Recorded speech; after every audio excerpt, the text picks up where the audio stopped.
I'll say they had a tough time coming back from those reports because a lot of the structures really were just torn apart. It was Ef2 damage, but a lot of mobile homes, a lot of weakly built structures there didn't stand a chance at all, based on the strength of the storms that day. So, like we usually see in North Carolina, a lot of times the tornadoes are short-lived and on the grand scale rather weak.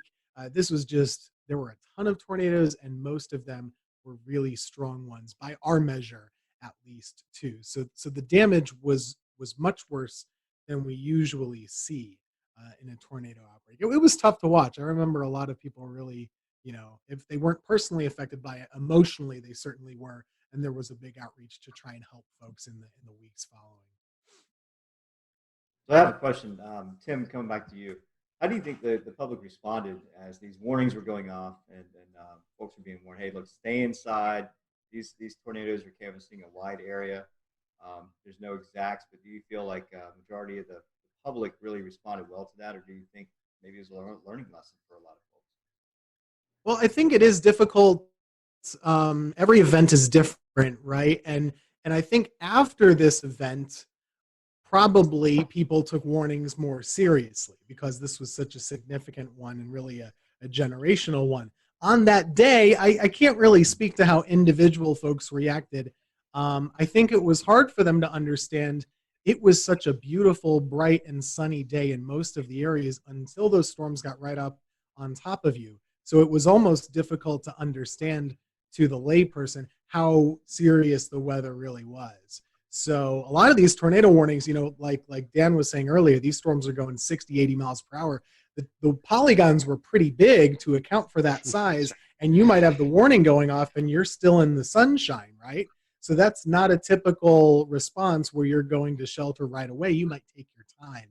So I do think that there was, number one, a challenge with it being a midday on a Saturday, a little harder for folks to maybe be paying attention normally. I guess it was always a case-by-case basis, but you look at the fatalities, there were a lot.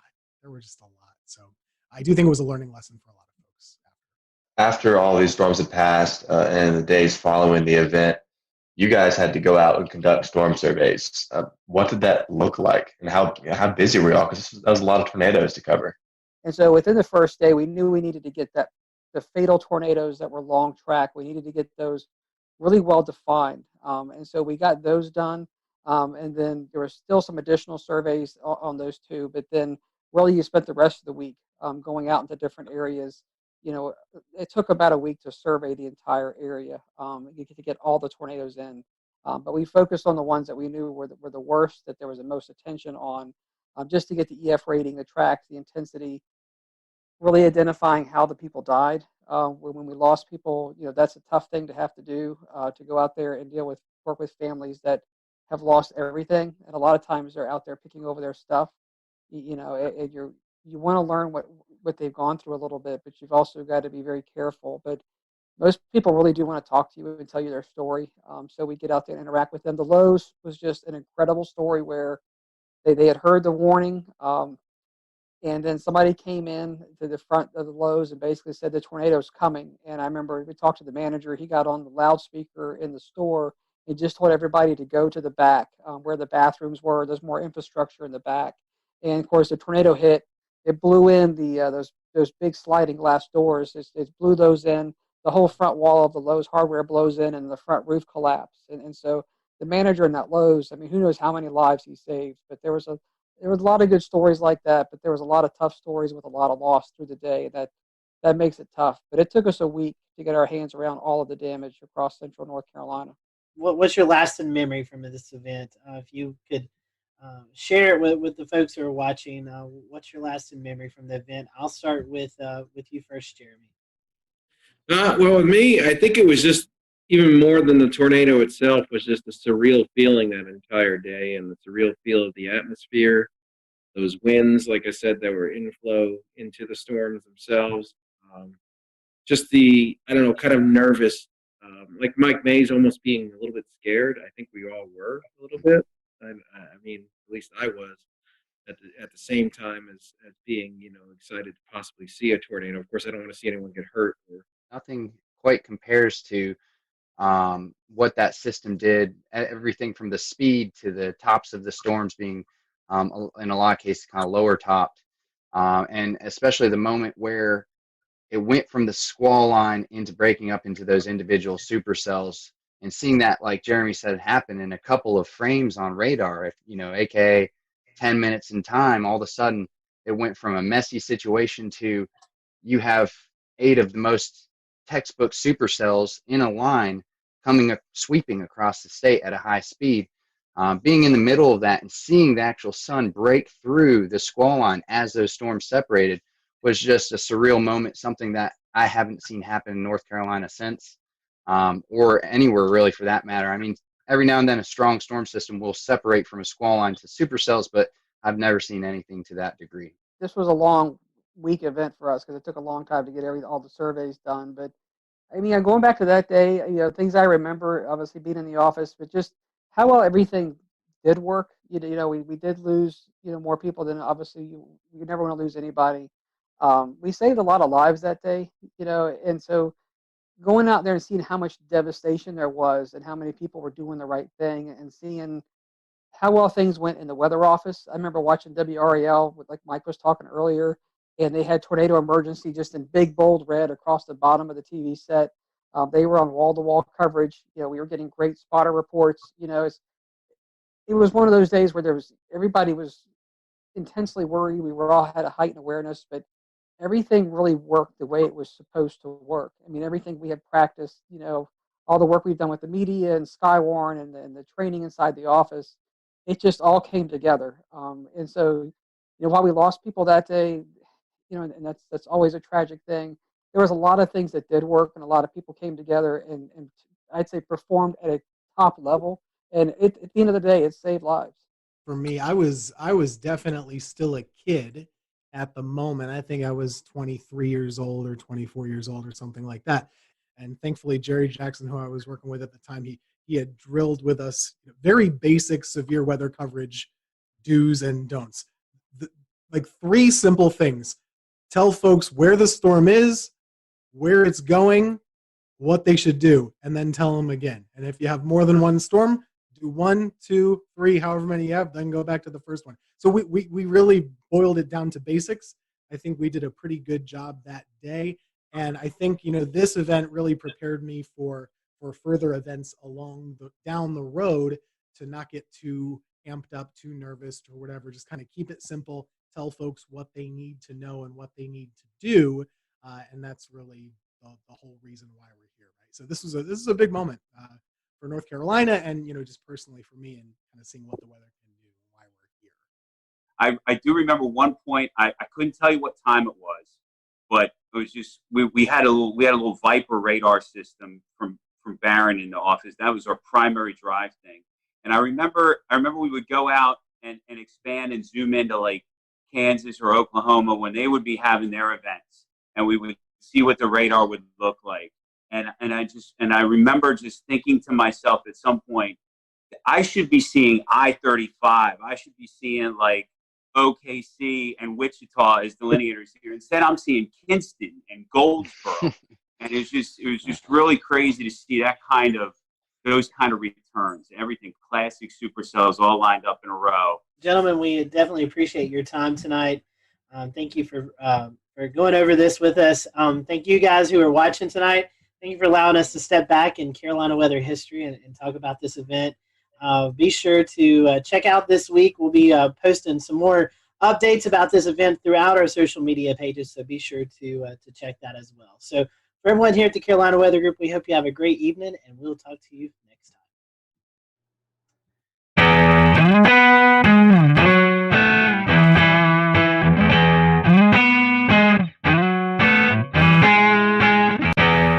I'm James Brierton in Matthews, North Carolina. This tree, one of many that has fallen here in Matthews and across the 2-state region of North Carolina and South Carolina following last Thursday's tornado outbreak. 10 tornadoes in all confirmed by the National Weather Service, who then spent Friday going out and surveying damage like this here at the playground of Matthews Elementary School. The school closed on Friday with power still out and trees like this still down. School was closed in Charlotte, Mecklenburg. Now, the National Weather Service happened to be celebrating its 150th anniversary this week.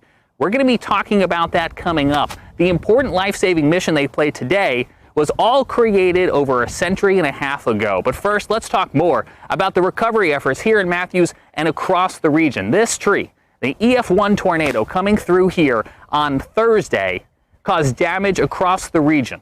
95-mile-per-hour winds knocking down trees like this, and also, unfortunately, taking down some homes where the roofs were damaged when big trees like this fell. All in all, we had about 2 storm deaths across the region, and that's too many. But it could have been a lot worse, and that's why we're going to spend some time in this episode talking about the very important life-saving role the National Weather Service played, because none of those deaths came inside of tornado polygons, and I think that has a lot to do with the role that the National Weather Service plays, getting those warnings out on TV, on radio, to NOAA weather radios, and now to our cell phones, wireless emergency alerts, alerting people like myself that they were in the path of danger.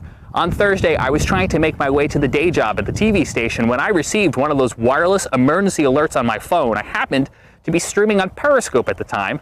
I'm driving here on Interstate 45. As that message comes in, take a look what happens. Just now receiving an emergency wireless alert on my phone for a new tornado warning issued until 12:45. Severe thunderstorm capable of producing a tornado was located 9 miles northwest of Indian Land or over Carolyn. Impact. Flying debris will be dangerous to those. All right, so this actually might be a problem for me. All right, ladies and gents, we might be seeking shelter here in the next little bit because I'm going to be coming right into this, and that is not my intention. As soon as this lets up a little bit, I'm going to go and look for some damage in that area. Right now, I am not moving. I am just to the south of that warning. That is where I want to stay. I do not want to be in the thick of it, but I want to be able to move quickly afterwards to take a look at what might be going on around there. Because of that alert sent by the National Weather Service and relayed to my phone, I was able to safely pull off the road, get out of the way, let that storm pass, and then I turned north, directly into where the storm had just been, continuing towards Park Road, where the storm had crossed through a neighborhood called Park Crossing. Here's a look at what I saw moments after that tornado came through and as that tornado was continuing east into Matthews. You can see we've got numerous trees down. This one, as it fell, took down a fence. We see several instances of this as we make our way through this Park Crossing neighborhood. Now, all of this damage occurred during the midday hour when a tornado-warned cell came through the neighborhood and it brought down several large pines, just like the one you're seeing right here behind me. To give you a sense of what the aftermath of storm damage smells like, it smells very heavily of pine and also sounds like chainsaws. We have another tree down here. This one just barely missing this brick home as it did kind of fall here and then continue to land, if you take another look, right across their front yard. So a very close call here for the family that lives right at the entrance of Chatham Oaks. This is inside, again, that Park Crossing Drive neighborhood. Now we are just to the west of Park Road. I was onto the east side of Park Road where the Cameron Woods neighborhood was not too long ago. Whatever came through here then immediately went through there, brought down several trees as well too. Neighbors out there trying to clear the way with chainsaws. About 10 minutes before the trees started falling, so I was able to be here to help out. How many trees are down besides what's behind us? I'm not one for hyperbole, but it's countless at this point. There's trees on houses, there's a lot of roads that are blocked. We're just trying to get cleaned up so people can get through. And also clear those storm drains, because as you can see, the rain is continuing to fall here at this hour, and so all of this water is going to need a place to run off. So you can see neighbors trying to also clear those drains as well. Back out here in the Park Crossing neighborhood, you can see this fence was no match for whatever came rolling through here a little bit earlier on, knocking down not only the wood sections of the fence, but also tearing it right from the brick pillar. The National Weather Service will be looking at damage like this and like the tree laying across the road to determine what exactly rolled through here during the height of the severe weather. The Ef2 tornado that came through Mecklenburg County, not even the strongest of the storms we saw. This Ef2 tornado caused damage in Gaston County near Kings Mountain, where it toppled 4 of those huge metal transmission towers that Duke Energy runs to bring power into the region. It took 150 workers this past weekend to get all of that cleaned up and back up and running. and when they twisted and laid on the ground. I mean, it just the structures were twisted. If you're going to look at the footing of that, you'll see where it was a twist. It wasn't a break, it wasn't a bend. It just twisted the structures, and they came down together. So it was a very severe wind that caused these structures.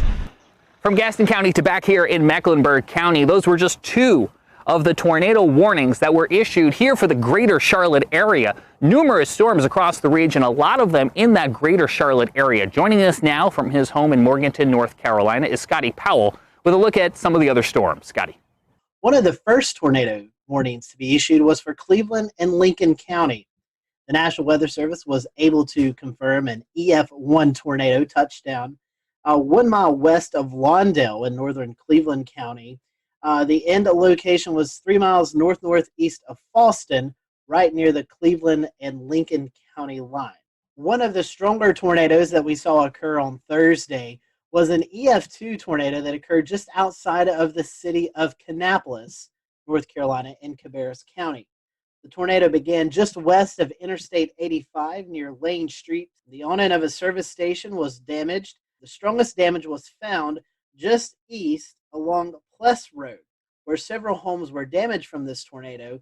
This damage suggests wind speeds of 125 miles per hour. The tornado weakened as it moved east, snapping and uprooting trees as it went, and it ended in Rowan County. Again, no fatalities or injuries from this tornado. I'm Carolina Weather Group panelist Scotty Powell. Thank you so much, Scotty. Continuing our coverage now with even more of those storm survey results from the National Weather Service. Here's Evan Fisher. One of the first tornadoes to occur last Thursday happened in Spartanburg, South Carolina. This one touched down pretty early in the day, before noon. It had a path length of 10.26 miles, so the second longest of the day, and a rating of Ef1. This tornado did the most damage near the mall, just to the west, Westgate Mall in Spartanburg. As you can see here, there's a bunch of Ef1 damage indicators near the mall area. However, as it tracked closer to Spartanburg, it did weaken a bit, and as it passed through downtown, there was minimal tree damage with just Ef0. We had a pair of tornadoes in Stanley County, North Carolina, the first of which was pretty short-lived, only 0.4 miles long, the maximum width of 100 yards. Peak winds around 100 miles an hour, only did some minimal tree damage. However, the other one was a little bit longer with a path length of 7.3 miles, albeit discontinuous damage. But you can see here that there was damage indicators on the eastern side. Then again over here where there was a little bit more civilization. This tornado occurred just to the west of Albemarle, out in kind of a rural area. But nonetheless, this one did damage a child care center, ripping off some roofing, as well as damaging some manufactured homes with trees that fell onto these homes. This one actually had a maximum width of 1/4 mile, 400 yards, which is one of the more impressive widths of any of the tornadoes on Thursday.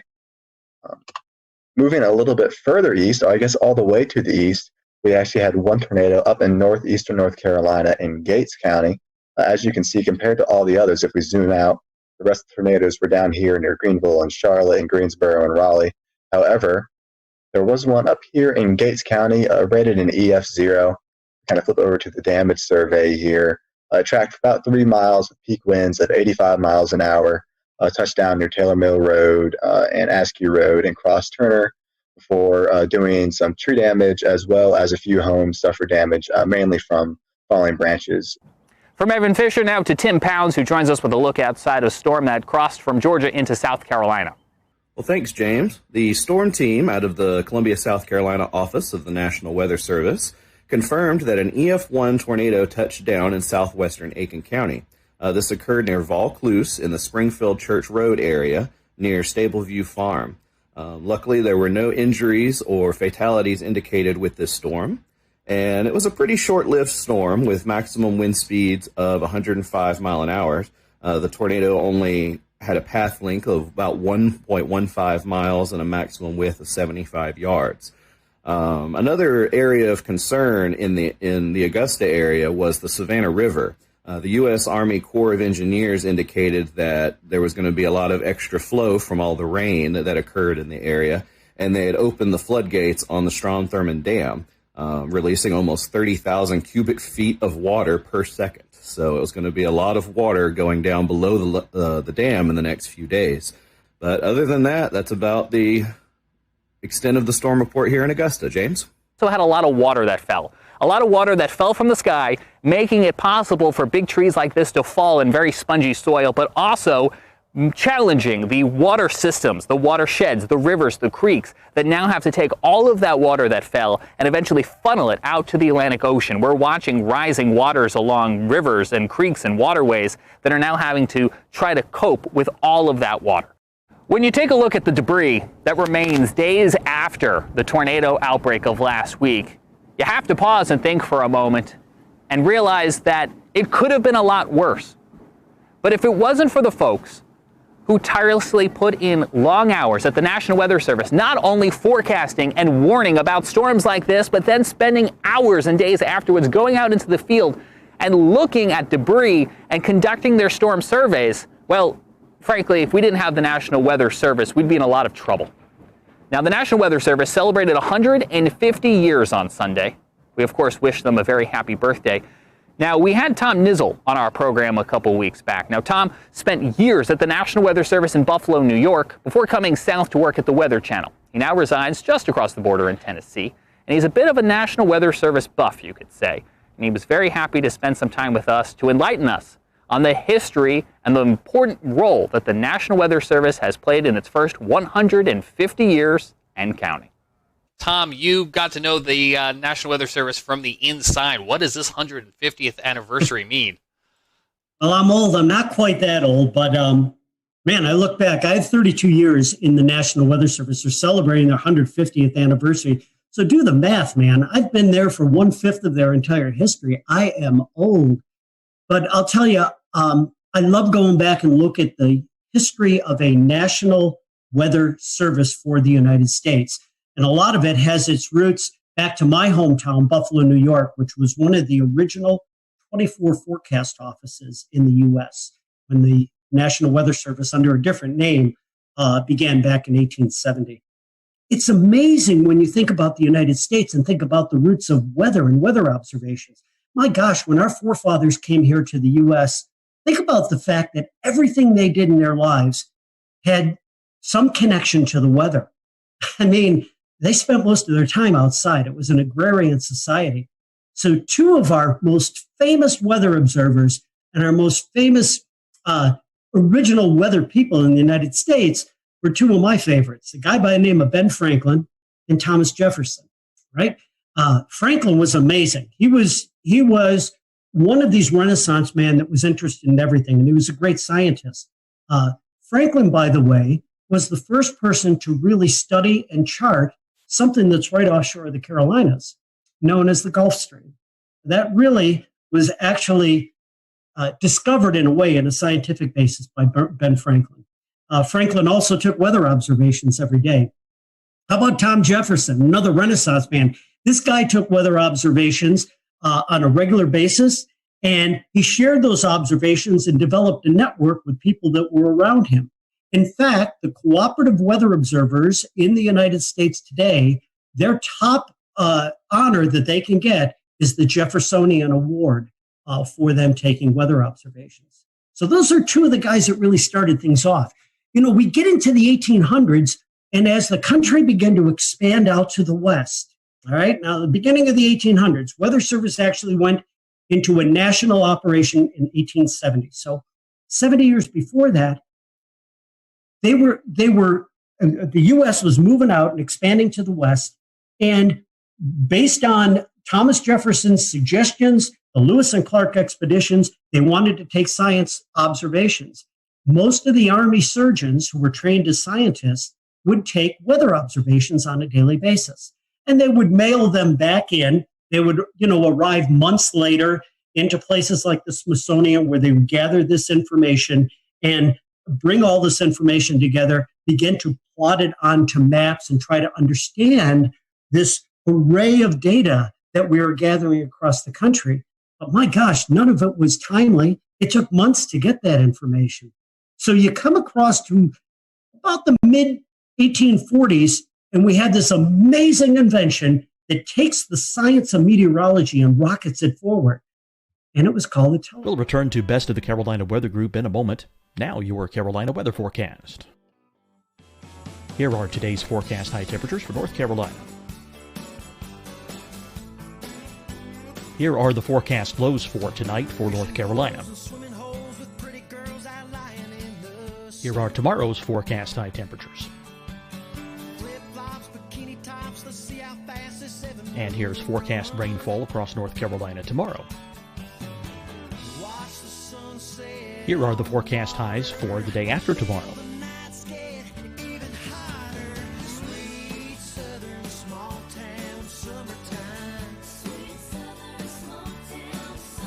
And here's the forecast rainfall across North Carolina for the day after tomorrow. This is the total rainfall forecast across North Carolina for the next 3 days. Here's the severe thunderstorm outlook for today from the Storm Prediction Center.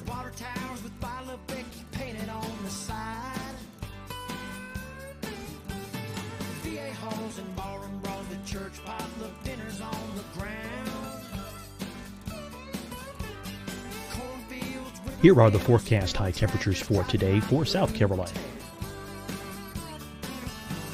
Here are the low temperatures for today for South Carolina. Here's the probability of precipitation forecast across South Carolina today. And here are the rain chances across South Carolina tonight. Here are tomorrow's forecast highs across South Carolina.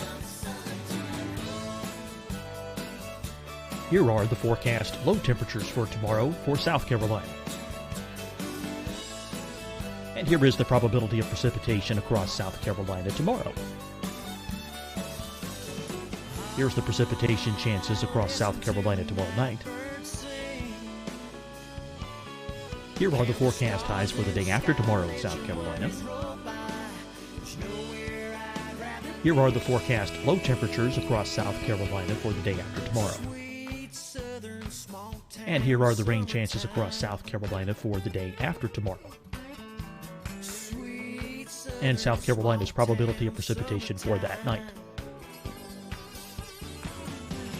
Here's the Storm Prediction Center's severe thunderstorm outlook across South Carolina for today through tonight. Here's the Storm Prediction Center's severe thunderstorm outlook across South Carolina for tomorrow and tomorrow night. And here's the Storm Prediction Center's severe thunderstorm outlook across South Carolina for the day after tomorrow through that night. Here's the severe thunderstorm outlook for today from the Storm Prediction Center.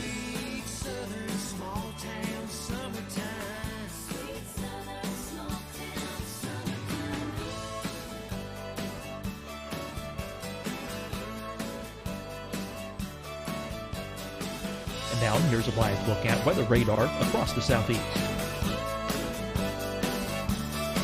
Fight the spread and take a stand against coronavirus.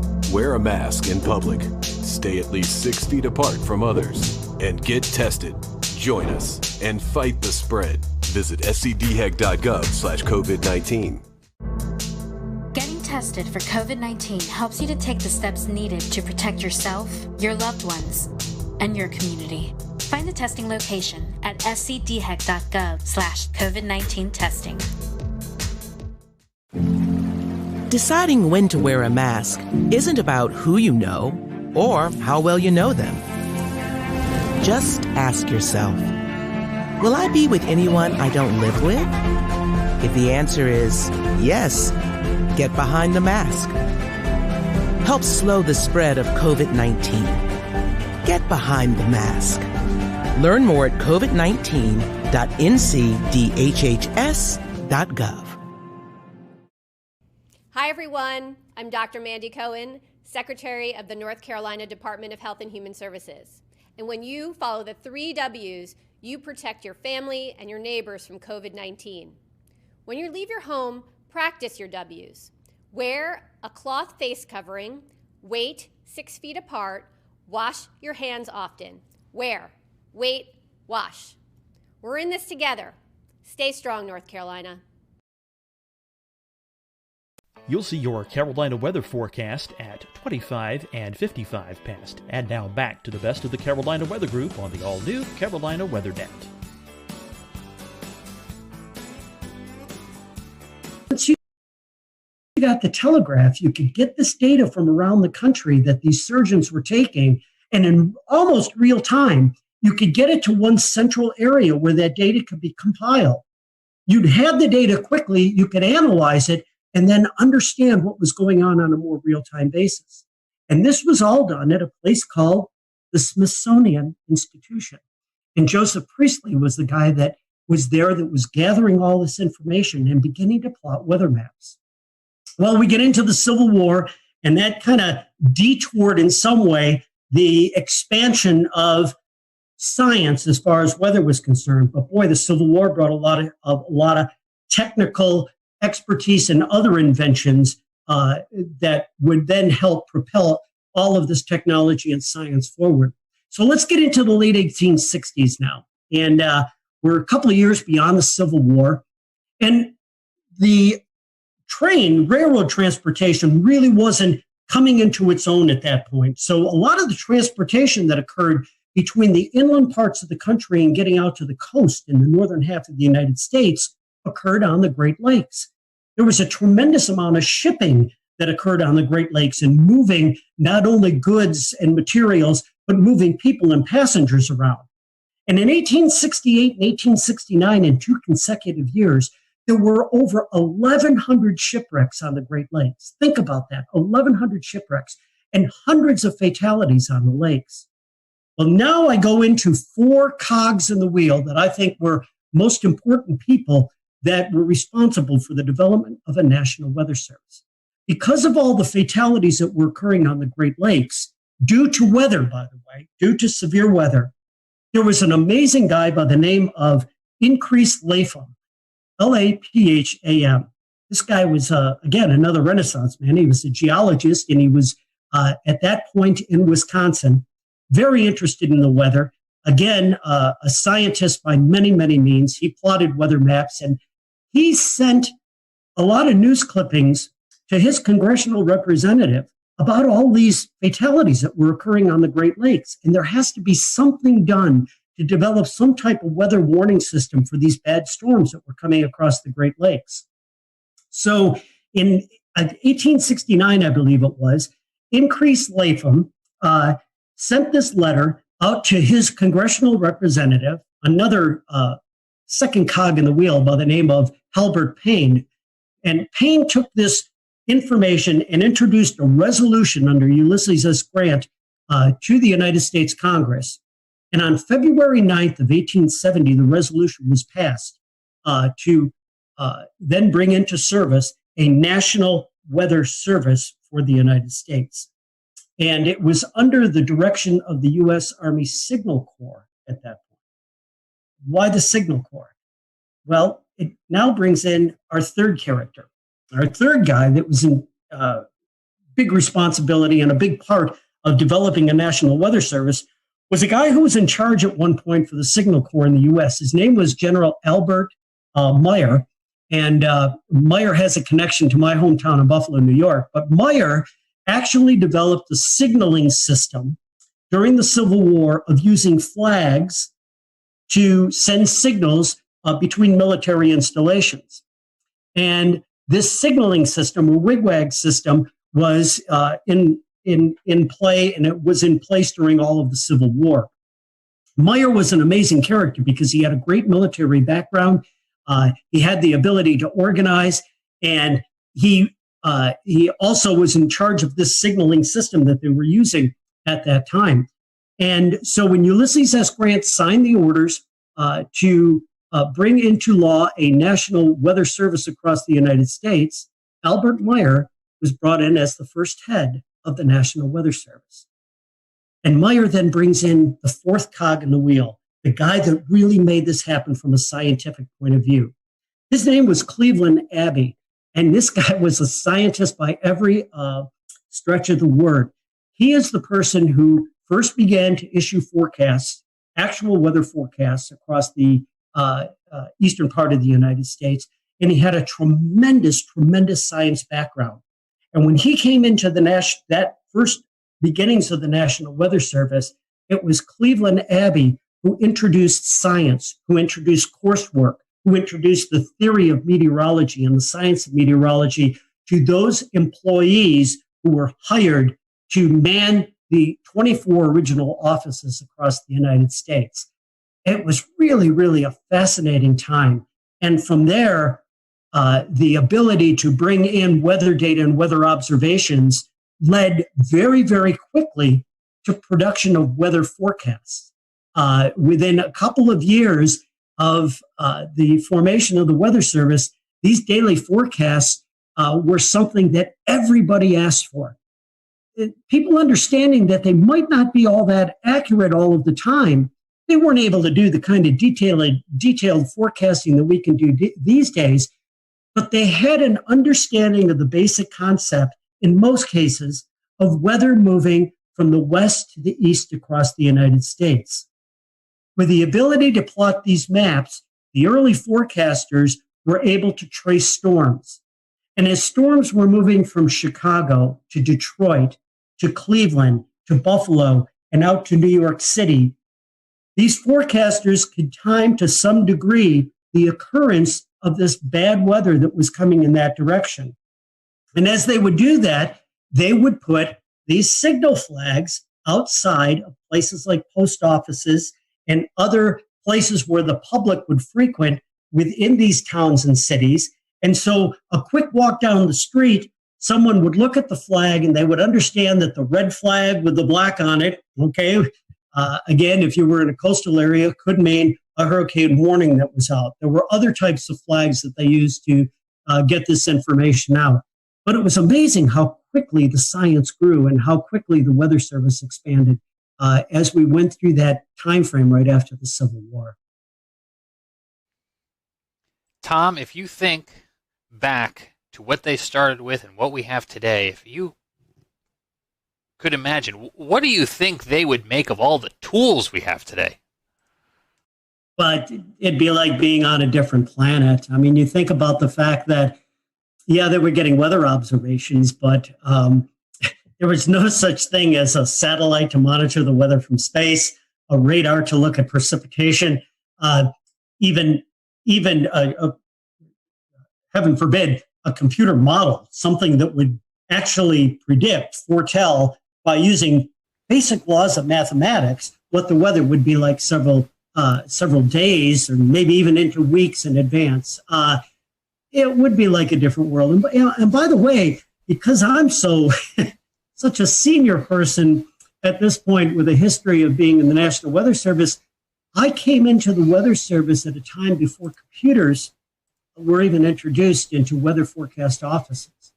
At a time where there was something called a teletype machine, a machine where it actually typed out the weather observations onto this giant typewriter. And as weather forecasters, we would rip that information off of this machine and sit down and hand plot and draw weather maps. I got to do that when I was an intern in my first couple of years within the National Weather Service. And to go from that to what we have today is amazing. So I can't imagine what someone like Cleveland Abbey would be thinking if we were able to place them into a science office like we have within the National Weather Service today. This is a very specific reference, and I'm not sure how many of our listeners will know it, but if you've ever been in the New York metropolitan area, and Tom, you're obviously from the state, and you listen to 1010 Winds AM, they have that tick, tick, tick, tick, tick, tick, tick, tick, tick, tick, tick. That's what I'm imagining when you say teletype, just all of that constant automatic typing. So the RFK bridge getting up to the Bronx is also very slow, and because of that, leaving Manhattan. That brings back memories for me, because that was the background noise in the Weather Service. It was like the old newsroom where you heard that and that was the teletypes rattling away. I'm going back to my history only 35, 40 years ago in the National Weather Service. When I first came online, that's when we were first beginning to get satellite pictures, we'll call them, into the National Weather Service office. Now, we get satellite data today at minute intervals. It comes in on the computer. We run these huge loops at any resolution in any part of the globe on a regular basis. Everybody can do that online these days. In the weather office back then, we would get one image that would come in every hour. And if you wanted to do an animation of what was going on, all those images were placed on a clipboard. And you literally would take your fingers and take the pictures and let them go, and you could see the clouds moving across the eastern part of the United States. That was our animation back then. And that was after a tremendous increase in science and technology. It's fascinating because, as we all know, wars are terrible. War is hell. But wars also bring out tremendous advances in technology. And, World War II pilots, they were responsible for discovering the jet stream. As we got into World War II and immediately after, we developed the first large-scale upper air network across the United States with the launching of radiosonde balloons twice a day to get that information from the upper atmosphere, because weather occurs on 3 dimensions, right, throughout that depth of the atmosphere. The advance of weather radar. My gosh, you took military radar, again, developed in World War II, and then after that war, they not only saw airplanes when they were looking at the radar, but they saw these features that kept getting in the way of them looking at airplanes. It was precipitation from storms. And, we turned that into the ability to monitor weather systems and then get into the tremendous science of severe weather and understanding tornado genesis and tropical storm formation from all of that technology. So it's just been amazing to watch the history. And it all began back there in 1870 when there was concern for the loss of life on the Great Lakes and of course, along the coastal areas from shipping as well. Tom, you're talking about the advances in technology. One thing that kind of comes to mind is the advances in the warning process. Trying to explain to the younger generations that we didn't have things like cell phones, right? Just a generation or two ago, with these text messages and alerts that came across at any time of the day or night, the ability to communicate that information has saved countless lives and will continue to do so.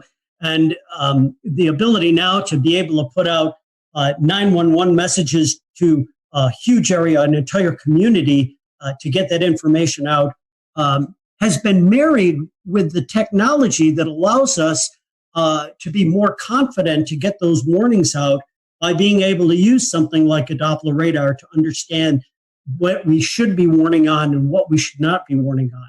Because in the early years of issuing severe weather warnings in particular, but certainly all types of warnings, much of the public was very frustrated with the fact that the weather forecaster may, for lack of a better term, cry wolf a lot of times and send these warnings and watches out and not be able to verify them because we just didn't have the technology to do that. We've got that technology now. And to be able to then marry that to the ability for people to get warnings anywhere at any time, day or night, it has just gone a tremendous way to save lives across this nation. Talking about communication, and then I'll toss it off to someone else. One of the biggest tools that I think we all in this chat utilize is NWS chat, and the ability for the forecasters and the weather office to communicate with TV, radio, storm spotters out in the field. I mean, just the instant communication that we have, I think, is pretty cool, and it's cool to see the advances in the National Weather Service with that. That's a really important point, and what it's done also is it's changed the responsibilities and the type of work that goes on within the National Weather Service offices. A decade, I should say more than that, a generation ago, the main job of the National Weather Service forecaster, the meteorologist, was to issue the forecast. And now we have many, many tools that allow that process to be very, very fast, very efficient, and very smooth. But what the forecasters do now, where they really, really make a difference, is what we refer to as decision support or decision support services. that ability to get that information and get it out and let our special customers know exactly what is happening when it is happening, contacting emergency managers and working with the emergency management community to have their resources ready to go, to be ready to respond when the weather is coming through. And also, you mentioned this tool that is used on computers called Nws Chat.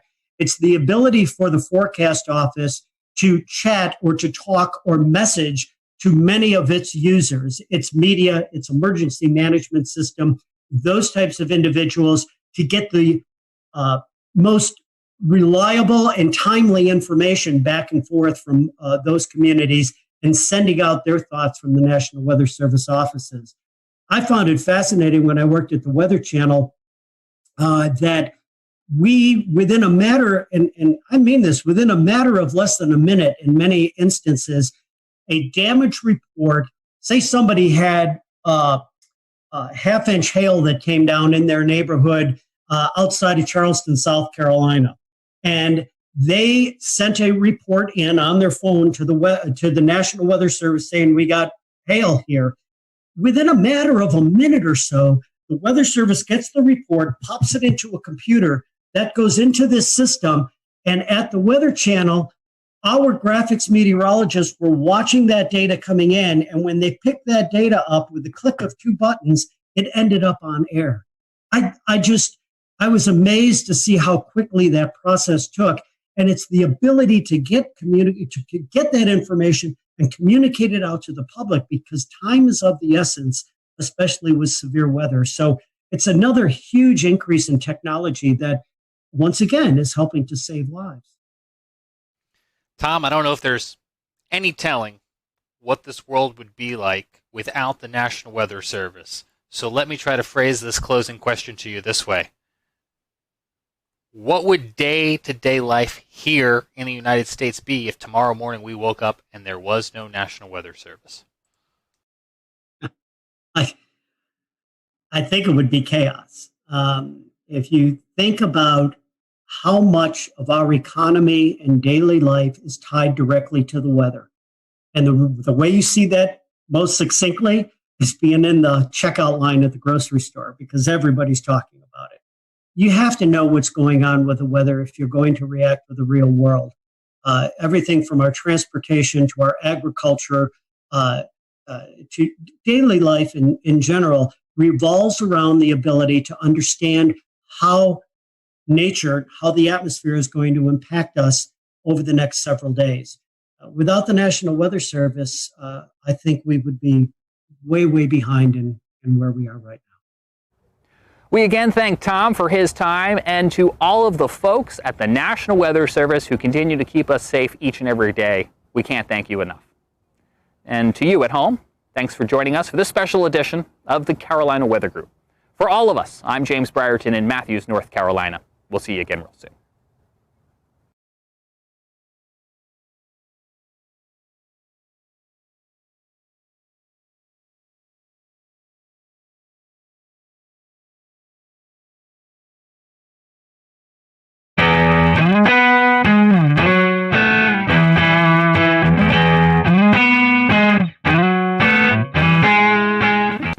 James Brierton in Charlotte. A state of emergency has been declared in Allegheny County, North Carolina, after a historic 5.1 magnitude earthquake earlier this morning here on Sunday, August the 9th. It was the 5th strongest earthquake in Carolina history and the strongest in the Carolinas since 1916. Luckily, no one was injured, but minor damage has been reported at over 100 buildings across the area and near the epicenter in Sparta. That's where our Scotty Powell was earlier today. I'm Scotty Powell here reporting just outside of Sparta, North Carolina, where you've seen a lot of the earthquake damage. Again, a 5.1 magnitude earthquake rocked Sparta, North Carolina earlier this morning, just after 8 a.m. A lot of damage to some roads, to some structures. In fact, some folks have been displaced from their home. I've never witnessed earthquake damage, but it definitely was something that I wasn't surprised to see. These big, deep craters crossing the road. Thankfully, not a lot of those craters, but some of them on the roadways that will definitely have to be filled up. Also, some structural damage to homes, a lot of rocks and things like that have fallen off. So that's what it looks like here from Sparta. Again, a 5.1 magnitude earthquake. Again, the USGS already in town doing some surveys. Emergency officials say that homes have been affected, but thankfully no injuries related to these earthquakes. From Sparta, North Carolina, I'm Scotty Powell for the Carolina Weather Group. The mayor of Sparta has declared a state of emergency, and Allegheny County Sheriff Brian Mills says he's spoken to White House officials about what has happened in their community. Sheriff Maines also spoke with our Scotty Powell earlier today. I actually woke up with the crashing of picture frames hitting the floor at my house. I live just over the hill here. And so it was pretty chaotic at my house. All the neighbors experienced a lot of chaos. And we've been going around today looking for injured folks. We've not found any major injuries. And so we're just so thankful that we've not had any reported major injuries right now on folks. And we're so thankful that there's no one been reported stuck in their home, things of that nature. There's been some folks that have had to leave their homes now because it's not safe to stay there. So there were smaller earthquakes ahead of the 5.1 magnitude earthquake, and USGS geologist Dr. Arthur Machat says the cause of Sunday morning's earthquake is still under investigation. First bit I got out of here, this officer took me here to see just the cracks in the road. Just looking for any to document any of the surface rupture or any of the other breaking of the structures or damage from the earthquake. So Western North Carolina, known for smaller earthquakes, 5.1 right now. Pretty big event for North Carolina standards, correct? Yes. We normally see smaller earthquakes. Kind of tell us, is this a fault area? What may have triggered this? Simply, we don't know. Most of the eastern earthquakes are intraplate seismicity, so they're not tied with the direct fault. There are lots of zones, as you mentioned. There are zones that are known for more seismicity in the east. East Tennessee seismic zone, Charleston, South Carolina, Giles County have all known, and Central Virginia are known for seismicity in the area. Nothing here, so we don't know any recent faults or anything to tie it with. Reports of shaking and tremors could be felt upwards of 150 miles away from Allegheny County, North Carolina on Sunday morning. We have 3 reports for you coming up, one from Greensboro, one from Charlotte, and one from Bristol. And we start in Greensboro, where WFMY Chief Meteorologist Tim Buckley spoke with our own Evan Fisher to recount his early morning wake-up call. So bizarre. You don't expect anything like that in North Carolina. We get earthquakes from time to time. Sometimes they happen, and most of the times we don't even know about it because they're so weak. Usually on the order of a 1 magnitude or a 2, or maybe closer to a 3 if you're rounding. But a 5.1 earthquake is pretty unprecedented. I mean, it's happened before, but by our records, it looks like this is the strongest one to have an epicenter in the state since back in 1916. That was actually near Asheville in Skyland, North Carolina. So anyway, it happened this morning about 8:07. Everyone probably has a little bit of a different story. For me, I was sleeping soundly, and then it happened, and I really woke up. And bizarre, I've never felt an earthquake before, so for me, that was a first. I've missed the other ones. This one definitely was strong enough to wake me up. And checked my phone right away. Tons of messages on Facebook, on Twitter, emails. Everyone immediately, this was within like 5 minutes, wanted to know what was going on. And it took a little bit for that report to come in from the USGS, where we get our earthquake info. But once it did, it was pretty clear. Yeah, that was a strong earthquake, and it wasn't that far away. Starting to see some trickles in of damage reports here and there, mainly in that Sparta Blue Ridge area. But even a little removed from that, I have a weather spotter up in Stokes County, which is just 2 counties away from Allegheny, where the earthquake was, and he has a cracked, a little crack in his roof, the ceiling, I guess, on the inside of his garage. So more than I've ever seen since I've lived in North Carolina over the last 10 years. And, even if you lived here 100 years, I think it counts for that too. Chris Mulcahy is a meteorologist with WCNC Charlotte. He was working Sunday morning when the earthquake first occurred and recounts some of the reports of those tremors that his newsroom received. And I didn't feel anything here. So I live in Northwest Charlotte. But one thing that was really miraculous when I was out here, that time in the morning, early part of 8 o'clock, a bunch of messages were coming in saying, hey, did you feel that earthquake from Denver, North Carolina? Did you feel that earthquake from TKK? We'll return to Best of the Carolina Weather Group in a moment. Now your Carolina weather forecast. Here are today's forecast high temperatures for North Carolina. Here are the forecast lows for tonight for North Carolina. Here are tomorrow's forecast high temperatures. And here's forecast rainfall across North Carolina tomorrow. Here are the forecast highs for the day after tomorrow.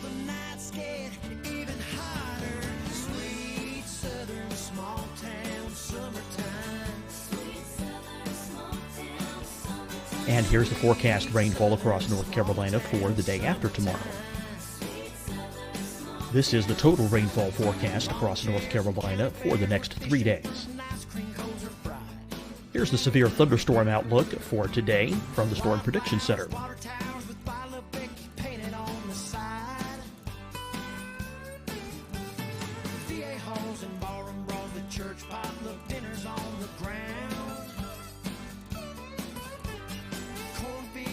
Here are the forecast high temperatures for today for South Carolina. Here are the low temperatures for today for South Carolina. Here's the probability of precipitation forecast across South Carolina today. And here are the rain chances across South Carolina tonight. Here are tomorrow's forecast highs across South Carolina. Here are the forecast low temperatures for tomorrow for South Carolina. And here is the probability of precipitation across South Carolina tomorrow. Here's the precipitation chances across South Carolina tomorrow night. Here are the forecast highs for the day after tomorrow in South Carolina. Here are the forecast low temperatures across South Carolina for the day after tomorrow. And here are the rain chances across South Carolina for the day after tomorrow. And South Carolina's probability of precipitation for that night. Here's the Storm Prediction Center's severe thunderstorm outlook across South Carolina for today through tonight. Here's the Storm Prediction Center's severe thunderstorm outlook across South Carolina for tomorrow and tomorrow night. And here's the Storm Prediction Center's severe thunderstorm outlook across South Carolina for the day after tomorrow through that night. Here's the severe thunderstorm outlook for today from the Storm Prediction Center.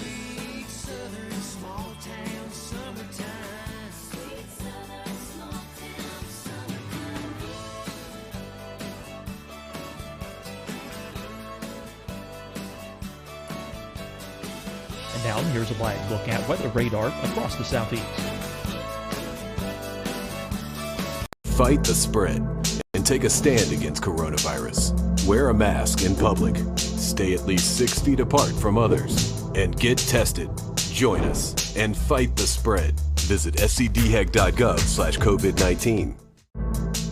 Getting tested for COVID-19 helps you to take the steps needed to protect yourself, your loved ones, and your community. Find the testing location at scdhec.gov/COVID-19 testing.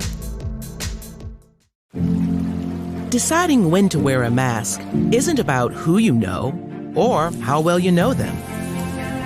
Just ask yourself, will I be with anyone I don't live with? If the answer is yes, get behind the mask. Help slow the spread of COVID-19. Get behind the mask. Learn more at covid19.ncdhhs.gov. Hi, everyone. I'm Dr. Mandy Cohen, Secretary of the North Carolina Department of Health and Human Services. And when you follow the 3 W's, you protect your family and your neighbors from COVID-19. When you leave your home, practice your W's. Wear a cloth face covering, wait 6 feet apart, wash your hands often. Wear, wait, wash. We're in this together. Stay strong, North Carolina. You'll see your Carolina weather forecast at 25 and 55 past. And now back to the best of the Carolina Weather Group on the all-new Carolina Weather Net. In the southern parts of Lancaster County, this was a big deal. No matter what, even though I didn't feel anything, I gotta admit I'm a little bit disappointed, but seeing this unfold live time as we were doing our cut-ins for the Today Show, this is a historic event. Over 100 years ago is the last time that we had anything close to this, and even though there was one back in 1926 that was just a little bit stronger or similar strength, that's still a long, long time. So this is a big historic event, and one thing that I love that I learned today is that every year worldwide there are 500,000 roughly earthquakes that are detected. Of those, only 100,000 earthquakes are actually felt. The big fact, only 100 of those 500,000 produce damage. So that means the chances of this happening worldwide is a 0.0002% chance of happening. Our own Ricky Matthews works in Bristol, Tennessee, and here's what they saw in their community. Here in the Tri-Cities, where we felt the quake over the mountain chain, even though we're about 80 miles or so from where the epicenter was. If you kind of go from Kingsport, Tennessee, or kind of Johnson City, Tennessee, a lot of people in our area still reported feeling the shaking this morning. Right after 8 o'clock, started to get reports of people saying they felt something, and my Twitter feed lit up of all the reports from people saying that we felt an earthquake, or we think we felt an earthquake, and suddenly we were in a we were kind of trying to gather information. But a lot of reports of people experiencing shaking for a few seconds in our area. No reports of any type of damage in our area, but certainly something that kind of caught a lot of people by surprise early Sunday morning when they were just trying to sit down and enjoy their coffee. And there you have it. It seems 2020 had another trick up its sleeve, but we're happy to report once again no injuries following that 5.1 magnitude earthquake near Sparta, North Carolina on Sunday morning. Before we go, a quick tropical update for you.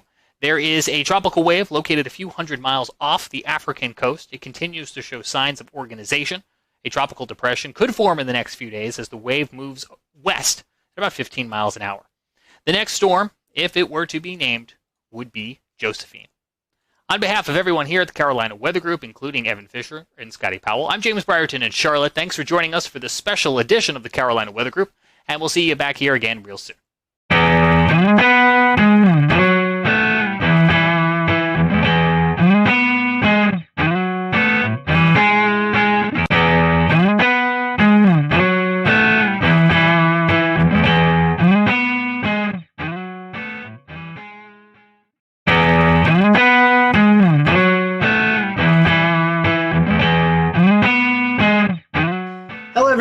Welcome. We are here with the WFMY weather team. We have on with us Tim Buckley, Christian Morgan, and Teran Kirksey, and we're going to be getting to know them over the next few minutes. This is a new segment that we are rolling out and hope to do, but we're going to spend a little time just getting to know our local meteorologist, and everyone has been kind enough to donate some time. So we're just going to do a few quick hitting questions. These are just you guys can elaborate if you want, or you can just give a quick answer. So our first one is Twitter or Facebook?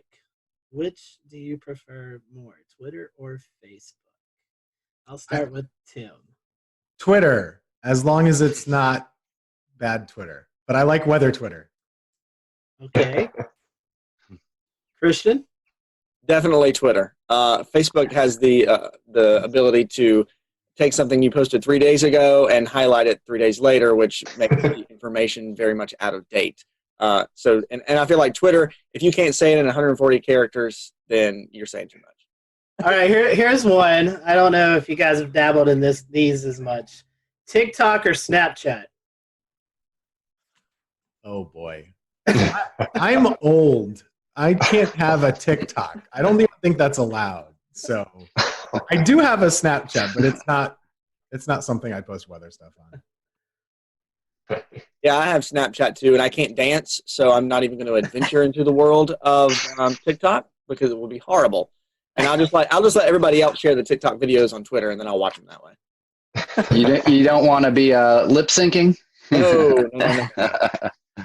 They both confuse me. I think I'm like, I'm older. I have an older spirit. So usually I just put my phone down when I get home. I don't want to know what's going on. I watch TV, and then when I wake up the next morning, people tell me what I missed, and I'm cool with it.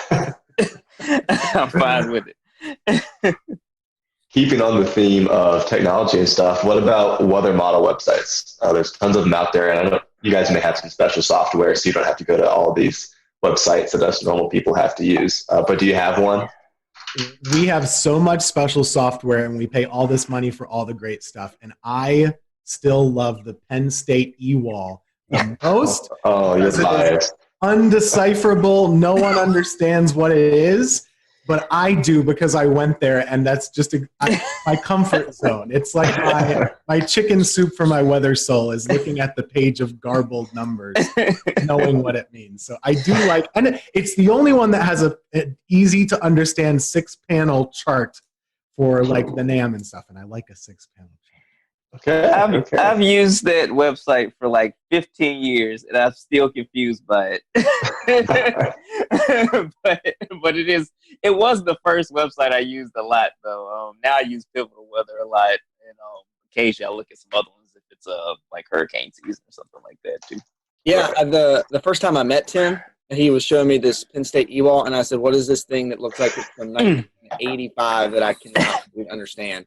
And I laughed at him for it, but he's like, "Oh, it's got all these charts and things on it." I was like, "Okay, I'm gonna find a different website." And then I took my weather classes and stuff through Penn State, and I was like, "Oh man, I really love the e-wall now." It's fun to actually sit and work side by side with Tim because we actually understand the Penn State e-wall and how great it actually is. But also we do have it's something you have to pay for. But WeatherBell has some good maps on it. But I really like to use Pivotal Weather, especially when we look at severe weather parameters.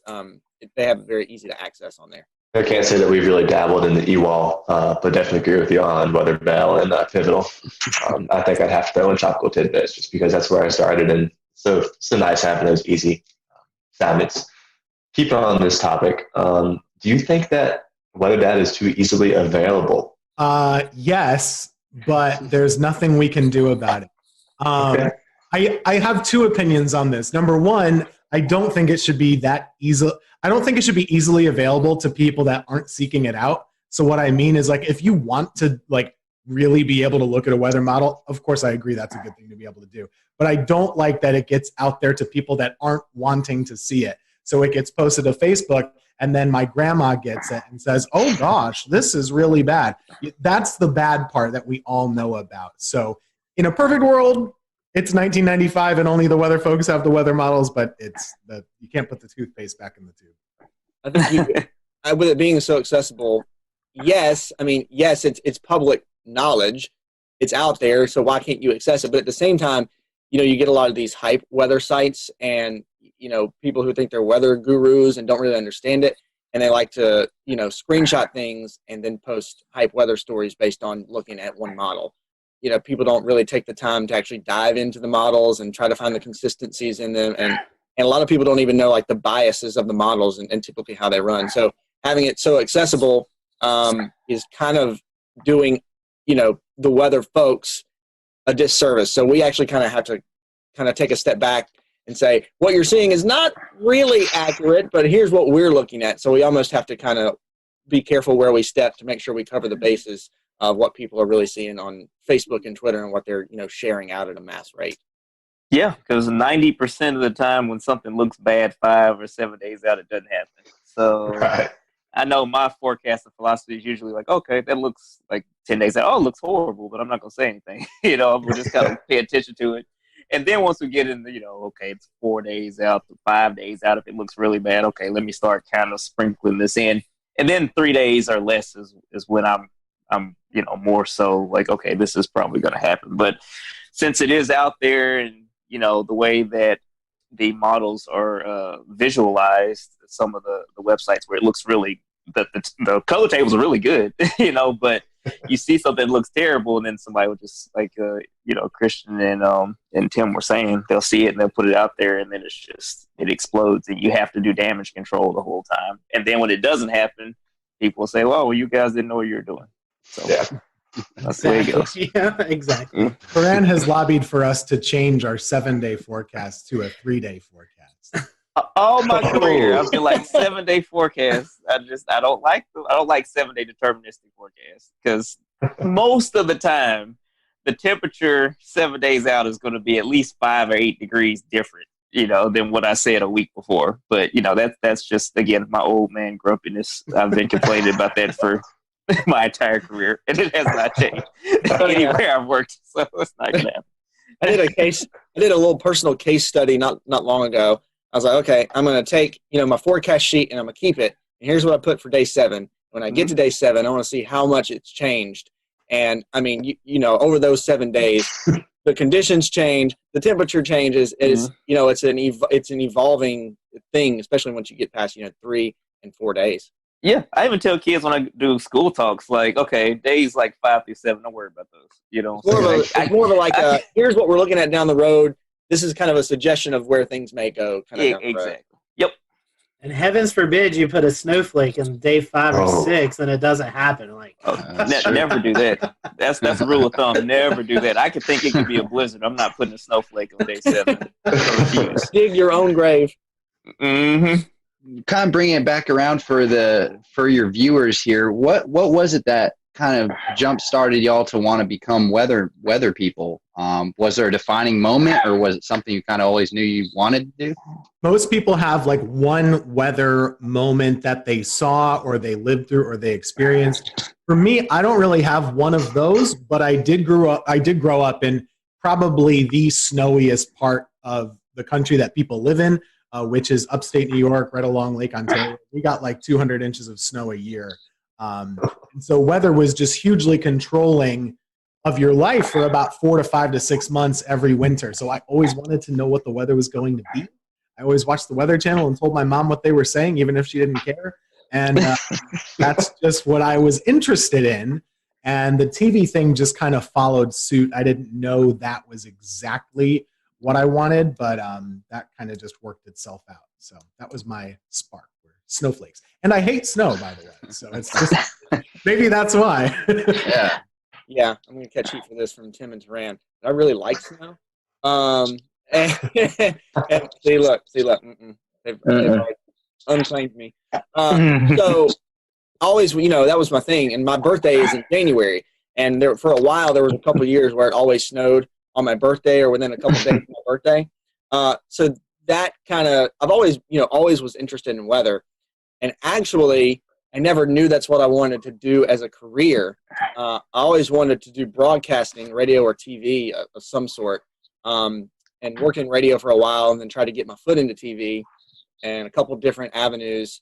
And then the weather thing just kind of popped up. That's where I was able to kind of get my foot in the door. And I knew I enjoyed it and kind of got my foot in the door. And actually, kudos to Tim for helping me and helping me learn a lot and teaching me and kind of really growing that passion for weather that I had, so much so that it sparked my interest to actually go back to school and get my meteorology certifications and stuff. And so here we are. It all kind of came full circle at one time. For me, I'm from the deep south. I'm from Alabama originally, and so I grew up a bunch of tornado events, and one time I saw one, and that just kind of locked it in for me. And so that just made me interested because, when you're a little kid and you have tornado warnings, you get a little scared, and that fear made me want to learn more about them. And so now, that led me to kind of pursue meteorology as a career. When I was in college, I was somewhat interested in broadcast, but probably more into research.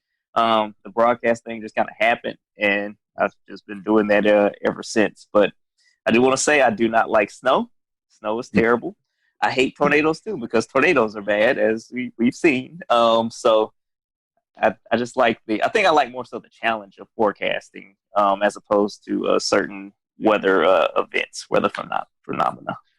Yeah, that's a word. Yeah, I said it right. Phenomenal. My short career so far that I've had, I've already learned that weather is a very humbling thing. Forecasting weather is a very humbling thing because you have this period of time where you're on it. You're like, man, I'm accurate.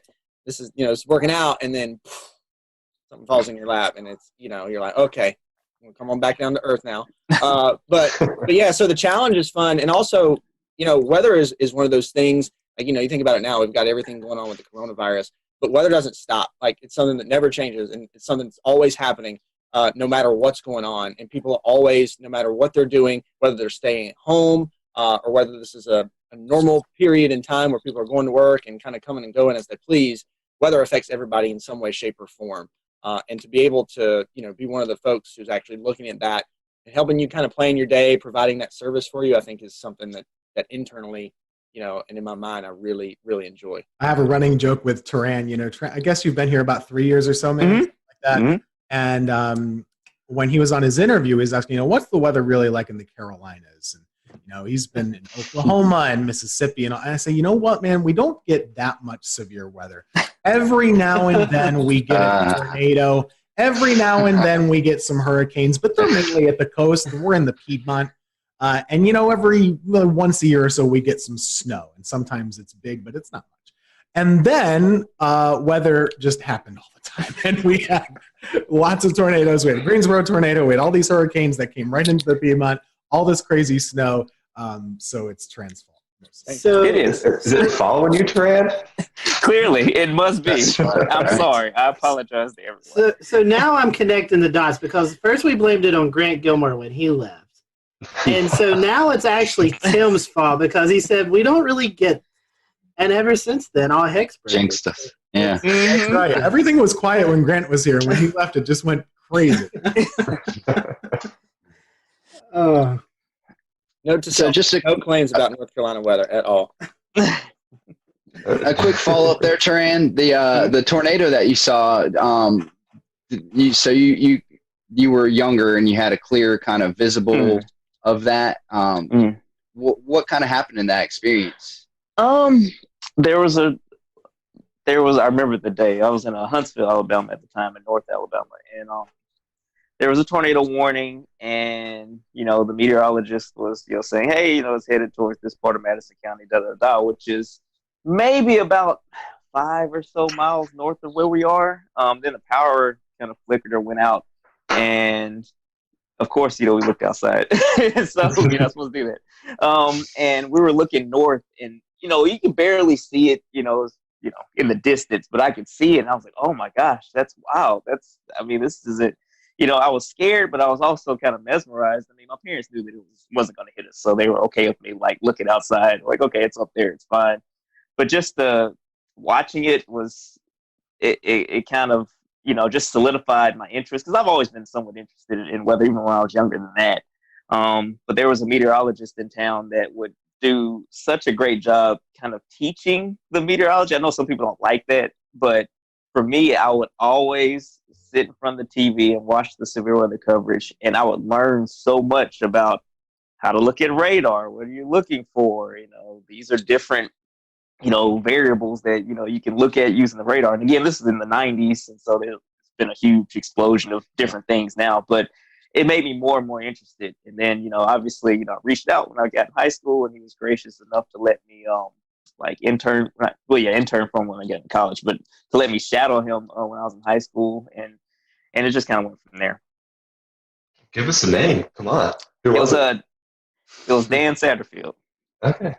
I know that's a name that, some people had different opinions, but he was awesome. And even to this day, just so gracious. If I ever have a question or anything, or he has always been one of those people that I could, like, hey, I don't understand this, I don't understand that, and he's one of the big reasons I ended up going to Oklahoma. He started telling me about, oh yeah, a lot of tornadoes out there, you can learn a lot. I'm like, okay, sure, I'll try it. So yeah. Well, that's great. I think you're reading right off our question sheet. One of the next ones I was going to ask is, do you guys have a weather role model? So, Rand, we just got your answer. Tim, Christian, a weather role model? I wasn't that active. It was hard. It seemed crazy back, when I was growing up, which is not that long ago in the 90s. It seemed crazy that you would actually be able to reach out and talk to your meteorologist locally. That is so accessible now with social media. So I didn't really have any interaction with any of my local meteorologists, but there's a guy by the name of Dave Eichhorn up in central New York who was on Syracuse television for a long time. And I would always watch him and Dave Longley and Jim Teskey. Two of them are still there. And they really geeked out about the weather. And I wouldn't say they got excited about the weather when it was bad, but they really did have like a professorial approach and really explained it a lot. And I liked that. And I thought that was really interesting.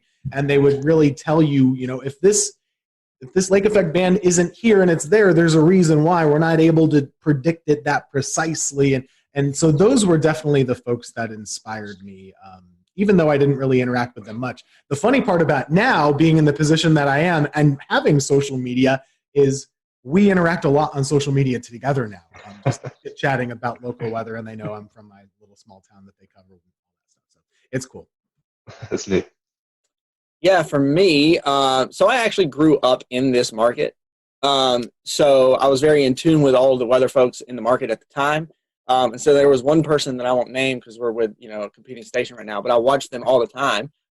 And that's just kind of, I would always, that would always be the thing. And when they were calling for snow, that's what I wanted to know about. That's who I wanted to see. And I wanted to learn, why it was happening, and also more so to know how much we were going to get. But at that point, Tim, like Tim said, I never really thought that, when I was in middle school, that you could actually reach out to those folks and actually, have a conversation with them. And, some folks, that I've learned over the years, some folks are more gracious of giving their time than others are. But I will say, and again, Taran and Tim can probably speak to this because they've been in it longer than I have, of course, but maybe the way that social media and has kind of groomed us over the last, in this age that we're in, I think that the connectivity, being able, whether you're competing stations or not, but kind of the network of meteorologists and kind of being able to toss ideas back and forth and discuss those things, there's a more of an open line of communication, I think, than there used to be, which is definitely a good thing for not only the folks who are in it now, but the people who are aspiring to be meteorologists as well. We're here right now. That's a testament to having access, with more access to your local meteorologists than perhaps there was back in the 90s, like you said, Tim. Everything has changed so much. I didn't even know what a computer model was or that they existed until I got to college. Like, I didn't know any of that, really. And I don't know that I was unique in that either. Once you got to school, you're like, oh, there are these tools that I didn't know that existed. Here's how we use them. And then I kind of, learned it very quickly. But before that, I mean, the amount of information that 12-year-olds know now that are weather enthusiasts is about the same as like what I had like as a sophomore in college. It's amazing. It really is. Oh yeah, same for me. I mean, the first time I saw a forecast model was when I shadowed that time. They had the DIFAX maps or whatever. It's like, oh, okay, this is printing out. So this is how you all figure out the forecast weather. Oh, okay, cool. Before that, I had no idea. I actually have some of those DIFAX. Eric Thomas. I went to visit Eric Thomas in Charlotte, and I have them somewhere in the basement. I need to pull them out and see if I can find them. But I have a question. It's going to kind of tie 3 or 4 questions that we have together. It's kind of the future of meteorology, working from home, and the role of social media, which we all three are experiencing right now in the COVID-19 pandemic. So what are your thoughts on the future? Do you see working at home maybe more of a thing to come and doing a lot more via social media? I think that, obviously, kind of hate the reasons why, we've gotten to this point, where a lot of people are working from home, hate that there's, the virus is kind of causing all this disruption. But with that said, a lot of friends I've been talking to over the past, somewhat talking to, I'm kind of introverted. Occasionally I'll ask them a question. I got to have one conversation a week with friends. But basically we were talking about, hey, it's 2020. The idea of going into an office every day in many industries is antiquated. If you're in sales or something like that, why do you have to go into an office building when you can just make your calls from home, or you can go and, drive to your different sales spots from home and work out of your home office and maybe go to the office once a week. I think a lot of employers are seeing that their employees can be just as productive or even more productive at home, depending on how they work or, what works best for different people. I know everybody's different though. So for extroverts, it's probably important that they, go into the office regularly to get that social interaction. For introverts, they might work better in solitude. So I think that as meteorologists, when you look at it, most weather days are fairly benign, fairly quiet. And I feel like on those days, working from home should be more of an option for all meteorologists. But you also have days. We'll return to Best of the Carolina Weather Group in a moment.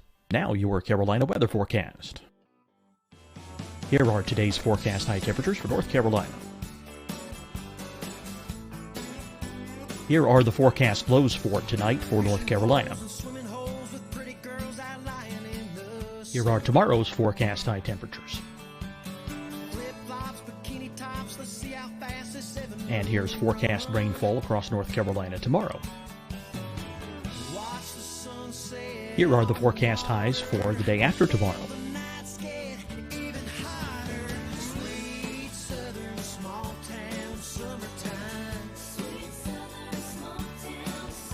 And here's the forecast rainfall across North Carolina for the day after tomorrow. This is the total rainfall forecast across North Carolina for the next 3 days. Here's the severe thunderstorm outlook for today from the Storm Prediction Center.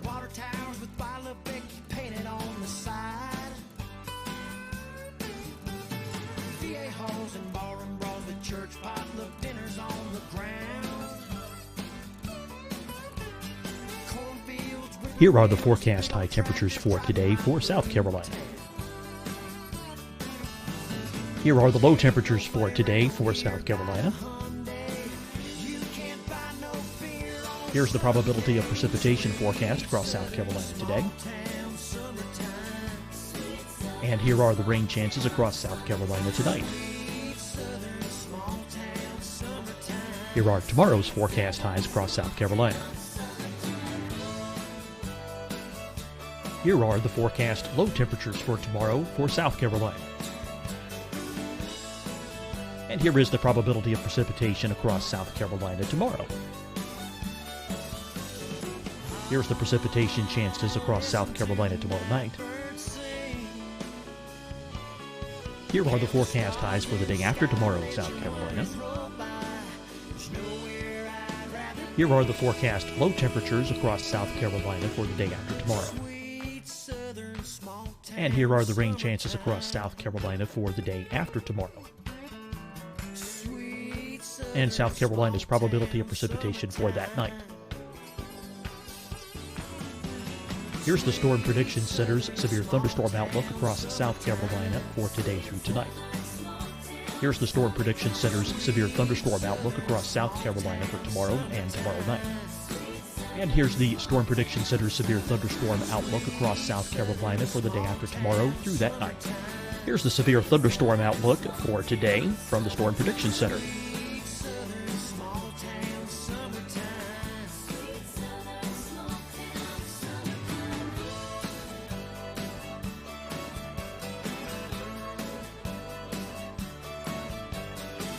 And now here's a live look at weather radar across the southeast. Fight the spread and take a stand against coronavirus. Wear a mask in public. Stay at least 6 feet apart from others. And get tested. Join us and fight the spread. Visit scdhec.gov/COVID-19. Getting tested for COVID-19 helps you to take the steps needed to protect yourself, your loved ones, and your community. Find the testing location at scdhec.gov/COVID-19 testing. Deciding when to wear a mask isn't about who you know or how well you know them. Just ask yourself, will I be with anyone I don't live with? If the answer is yes, get behind the mask. Help slow the spread of COVID-19. Get behind the mask. Learn more at covid19.ncdhhs.gov. Hi, everyone. I'm Dr. Mandy Cohen, Secretary of the North Carolina Department of Health and Human Services. And when you follow the 3 W's, you protect your family and your neighbors from COVID-19. When you leave your home, Practice your W's. Wear a cloth face covering, wait 6 feet apart, wash your hands often. Wear, wait, wash. We're in this together. Stay strong, North Carolina. You'll see your Carolina weather forecast at 25 and 55 past. And now back to the best of the Carolina Weather Group on the all-new Carolina Weather Net.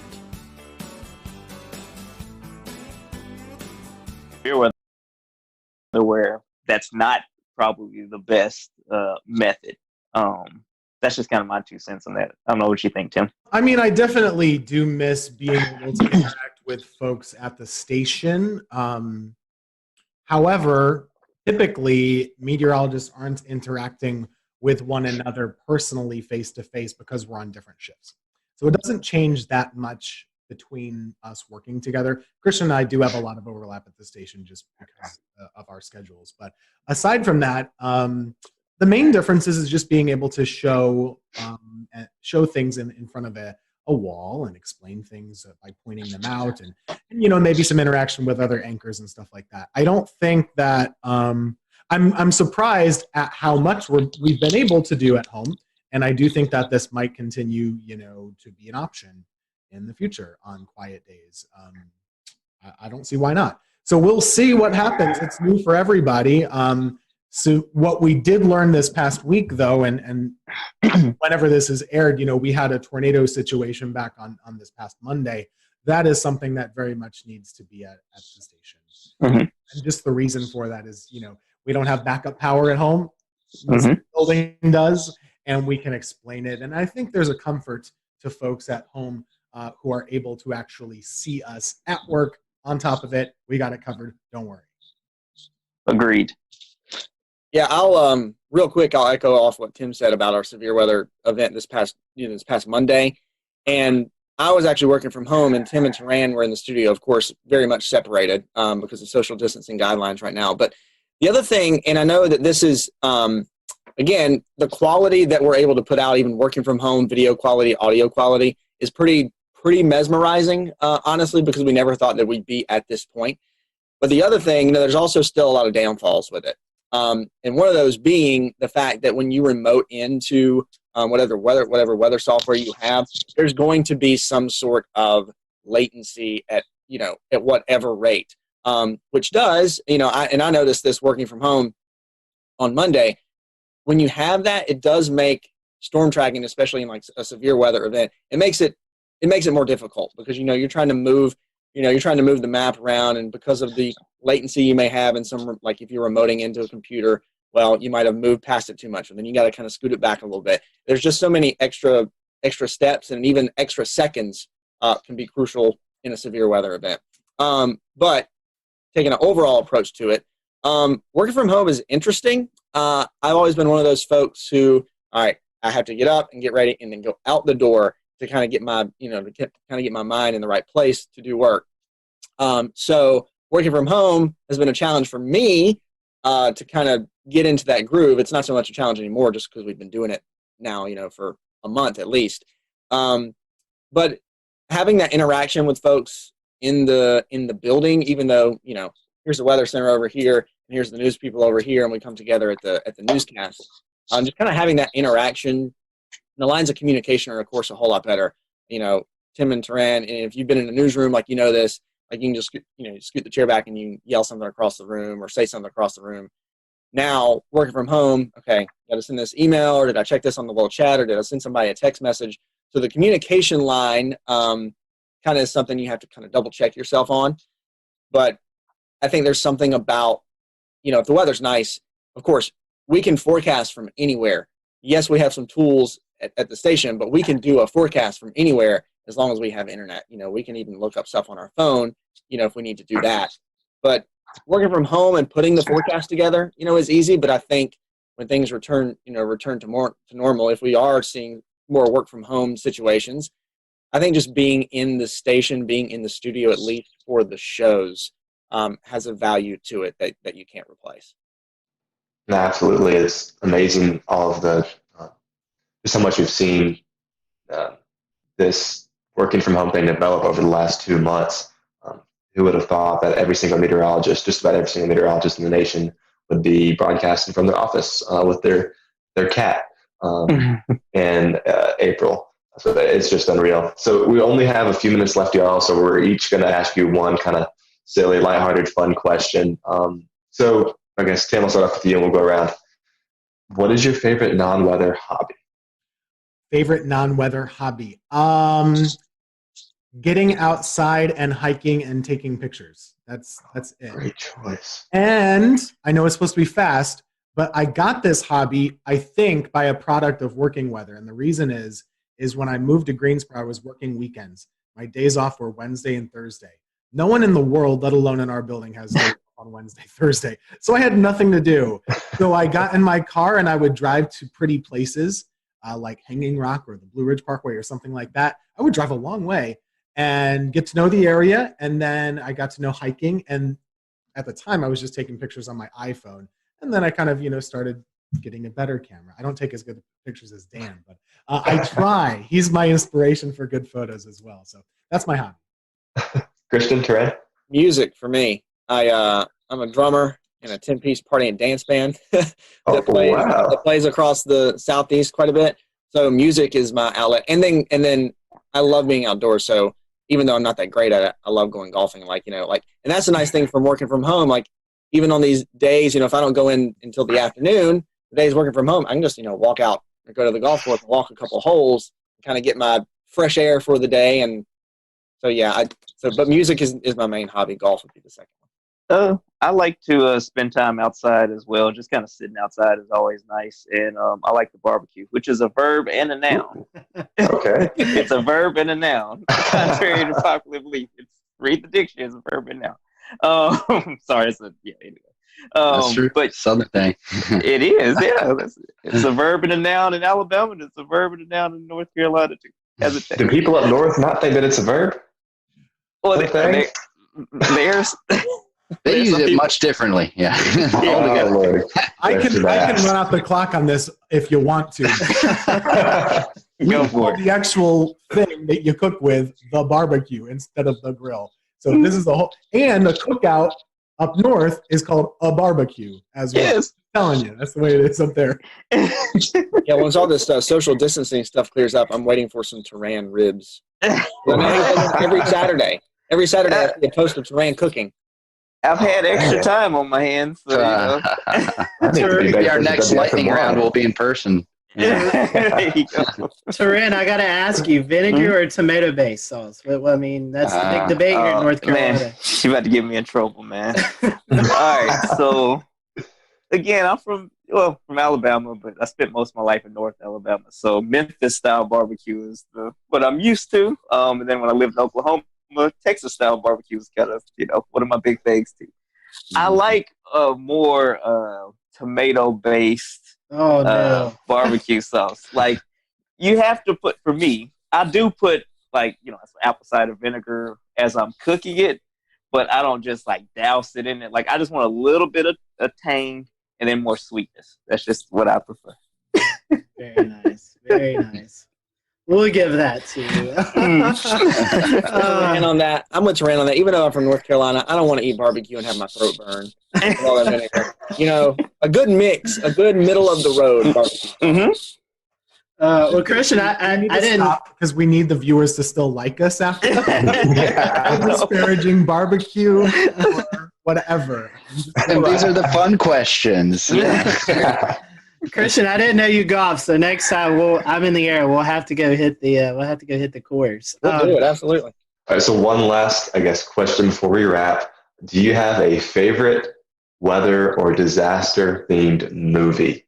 And if you all three say Twister, Yahtzee. Yeah, that was what I was gonna say. It's so bad, but it was so entertaining. And growing up, I was like, oh man, this is awesome. So, yeah. There was a volcano movie too that was really bad. What was the name of it? It was Volcano? Dante's Peak? Yeah, in the 90s. Yeah, there were two of them. There's Dante's Peak, and then Volcano was in LA. Okay, yeah. Yeah. They're all really bad. Yeah. The worst one is the day after tomorrow. Oh gosh. Are you telling me that's not accurate? It is horrific. And I was in New York in January, and I went to the New York Public Library, which is a great free place to go. You should go sometime and check it out. It's beautiful. I took a picture in there and said, "Oh, it's a great place to visit." And everybody posted, "This is where they filmed Day After Tomorrow. Jake Gyllenhaal is all over these places." I was like, "Oh no, I'm reliving this horrible movie." Oh, well, guys, I have one question. I know you're talking about places to visit. We want to give a little love to the Triad areas. So what's your favorite place to visit? If you have visitors coming to the Greensboro, High Point, Winston-Salem area, where is your favorite place to go visit? Where would you recommend to people? Could I guess, vote for Hanging Rock, or is that too far away? I really like. That's great. I really like the parks. Hanging Rock is amazing, and I love just hiking up and stuff. And that's probably one of the cooler, public parks I've been to in the state. Pilot Mountain's a great hike too. It's in the Triad, and it's probably, if we're talking Triad specific, that's probably my favorite. But if somebody's visiting the Triad, a couple, it's a quick shot up to the mountains and the Blue Ridge Parkway too. So we have a lot in our backyard. That's the nice thing about being in the Triad. We got a lot of great places here, but also a quick drive in a car, and you can take a quick day trip, whether beach, mountains, whatever it is. All those places are great. I will be like the ambassador. If you guys have any questions about where to eat, where to drink, where to go, outside, there are so many good parks here. Seriously, and just having lived in multiple states and multiple places, most places don't have as many parks as we do and as many good parks as we do. And I really appreciate the dedication to saving outdoor spaces. City of Greensboro, every lake, there's a trail around it at all points. That's crazy. And there's really great opportunity to get outside. We don't have traffic. Good food, good stuff. So come on down whenever you're allowed to, and we'll give you a good recommendation. I'm sold, Tim. Dan likes it here. Okay, good. We certainly appreciate your time today. We talked about social media, so I'd feel bad if I didn't say, hey, give your guys a plug. How can they follow you guys on social media? Sure, Twitter or Facebook. Of course, mine is Tim Buckley WX. Just search Tim Buckley Meteorologist on Facebook. You can find me there. Instagram too, but I don't post much weather there. And mine is just TK Weather, like weather spelled out. So TK and then weather spelled out on the internet. So I'm on there. I'm the Google machine. Just Google it. Just Google it. Right? Twitter, Facebook, Instagram for me too. C Morgan WX on Twitter, and then you can just search Christian Morgan WFNY on Facebook, and then C Morgan WX on Instagram as well. Awesome. Well, we appreciate your time. Thank you guys for watching. Hope you enjoyed it. We'll do another one of these soon. Thanks, guys. Yeah, thanks, y'all.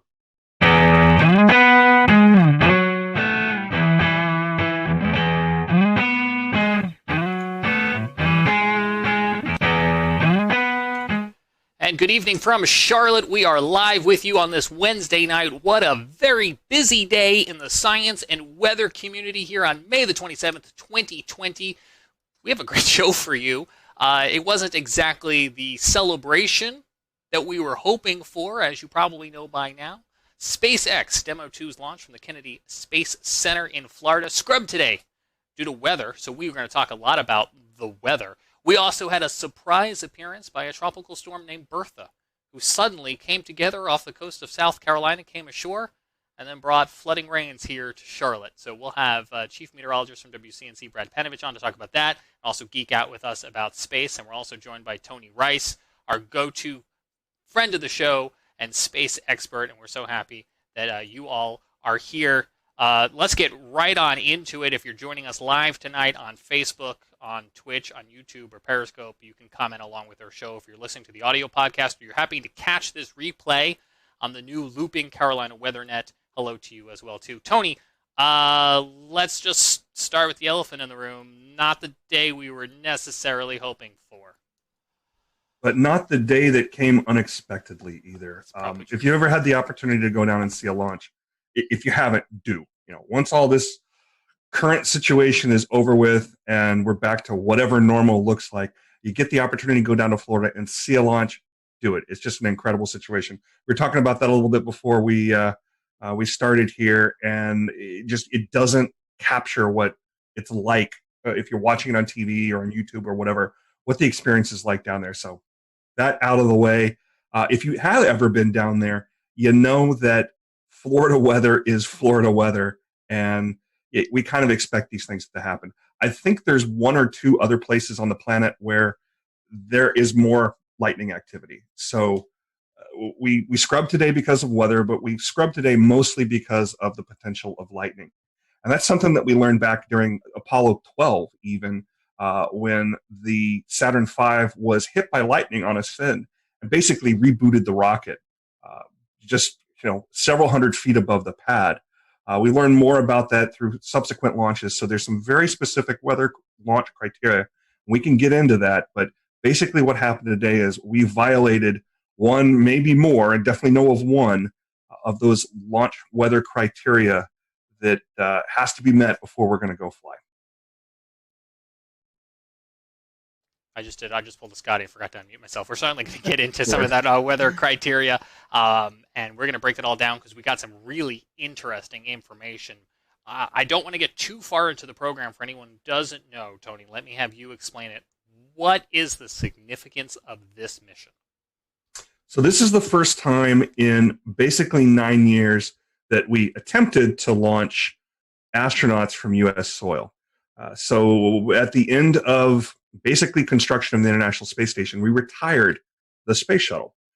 Space shuttle, the best way to compare it, and the reason that we didn't continue flying the space shuttle to take astronauts back and forth, astronauts stay about 6 months on board station before they come on back home. So we're continually rotating people through there.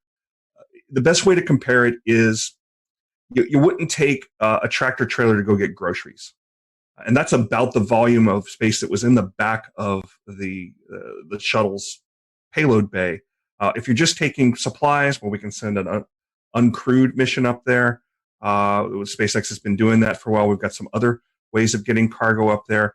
But to take people back and forth, we've been buying seats on the Soyuz, launching them from Baikonur Cosmodrome out in Russia, actually in Kazakhstan. But we really wanted to get that capability back onto U.S. soil. So several years ago, NASA, as a part of the commercial program that includes cargo as well, we want to hand over basically low Earth orbit to commercial agencies. SpaceX is one of them. Boeing's also working on getting some capability there. So it was really important to get this capability back on U.S. soil. And Administrator Bredenstein talked about it today. One of the main reasons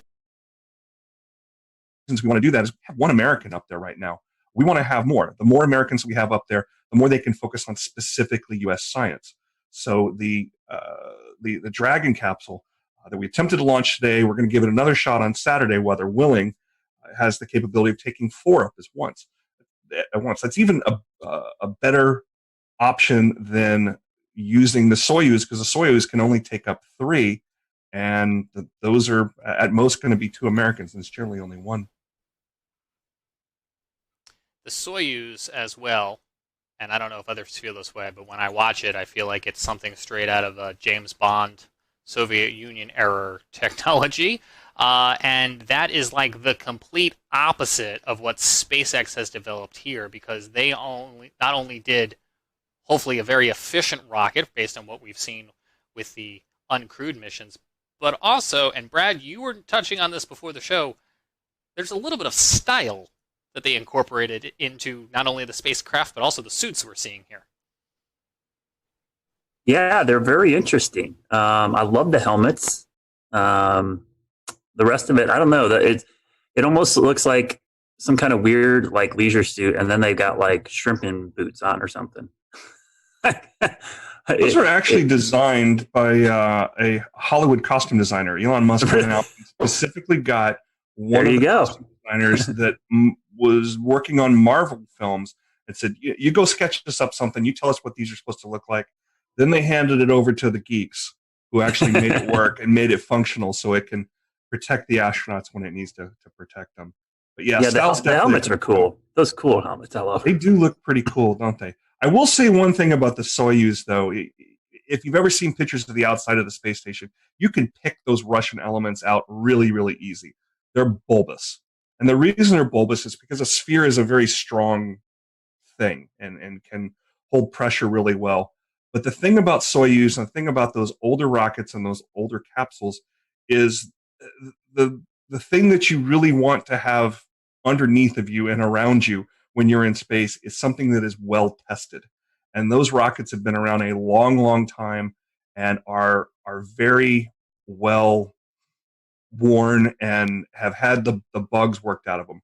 We had an incident a couple of years ago where one of the solid rocket motors that come off during ascent bumped into the capsule, and they ended up having to go into abort mode that they hadn't done in I don't know for how long. But previous to that, we really hadn't had any incidents with the Soyuz. The Soyuz is old-fashioned, and it doesn't look that great. It certainly isn't as sexy as what SpaceX is doing out there with their nice, clean cockpit and reverse lighting. Much like you have over your shoulder there, Brad. You've got some style there as well. But it's very functional, and it's very reliable. Can you talk to us? We know you've been following this SpaceX progress probably a lot closer than most. Can you talk to us about what SpaceX has had to overcome to get to be the first commercial operator to take astronauts back, and what are some of the challenges that they may still face as somebody who's not as well seasoned?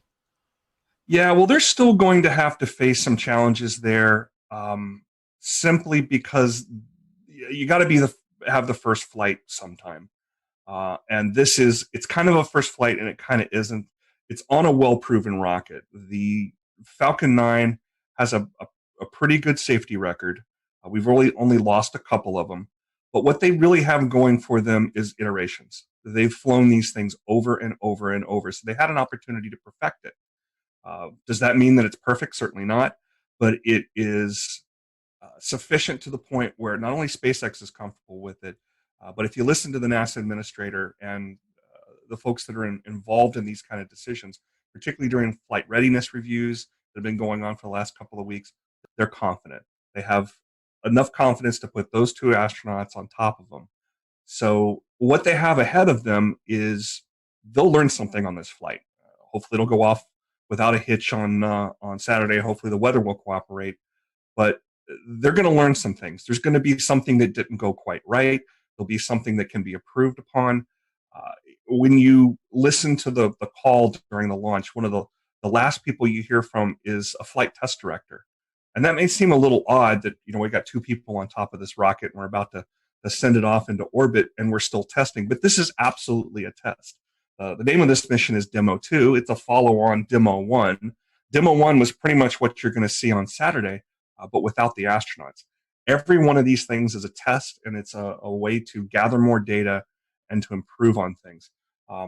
The setback that SpaceX had, I don't even remember how long ago, it was sometime last year or maybe even the year before that, where they lost one of the Crew Dragon capsules on the pad because of some of the hypergolic fuels that are used on orbit. They're fuels that basically, if you put part A and part B together, you create an explosion. You point that explosion in the right direction, you got thrust.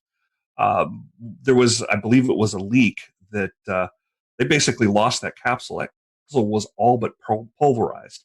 So that was a bit of a setback to them because they didn't get as much data as they would have hoped from something like that. You learn more from your failures than you do from your successes. So this is some of the most instrumented spacecraft ever. They're gathering tons and tons of data from it. So once we do get this launch off, they're going to be gathering lots of information and improving things. So Tony, what's the relationship between NASA and SpaceX? Who's kind of responsible for what? NASA is the customer. They put out the requirements, and SpaceX is the contractor fulfilling those requirements. It's kind of a similar relationship as the DoD would have with any of their contractors, if you're familiar with that world at all.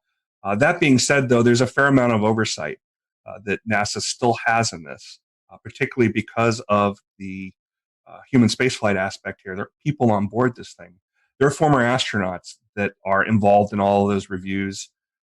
And somebody asked during one of the press conferences this week, who in NASA, if anybody, can raise their hand and say, no, something's not right, something's not safe.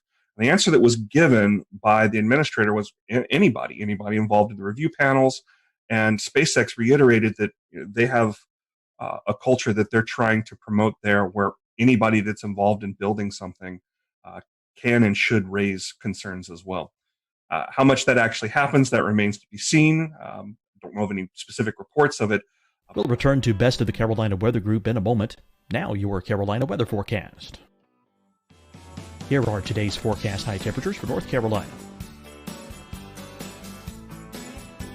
Here are the forecast lows for tonight for North Carolina. Here are tomorrow's forecast high temperatures. And here's forecast rainfall across North Carolina tomorrow. Here are the forecast highs for the day after tomorrow.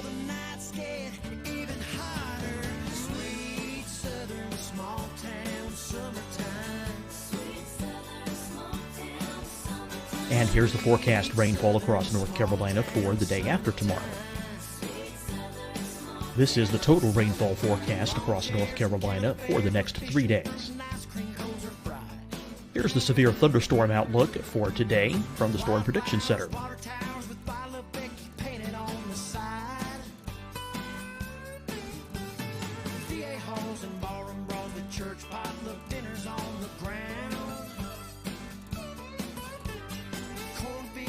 Here are the forecast high temperatures for today for South Carolina. Here are the low temperatures for today for South Carolina. Here's the probability of precipitation forecast across South Carolina today. And here are the rain chances across South Carolina tonight. Here are tomorrow's forecast highs across South Carolina. Here are the forecast low temperatures for tomorrow for South Carolina. And here is the probability of precipitation across South Carolina tomorrow. Here's the precipitation chances across South Carolina tomorrow night. Here are the forecast highs for the day after tomorrow in South Carolina. Here are the forecast low temperatures across South Carolina for the day after tomorrow. And here are the rain chances across South Carolina for the day after tomorrow. And South Carolina's probability of precipitation for that night. Here's the Storm Prediction Center's severe thunderstorm outlook across South Carolina for today through tonight. Here's the Storm Prediction Center's severe thunderstorm outlook across South Carolina for tomorrow and tomorrow night. And here's the Storm Prediction Center's severe thunderstorm outlook across South Carolina for the day after tomorrow through that night. Here's the severe thunderstorm outlook for today from the Storm Prediction Center.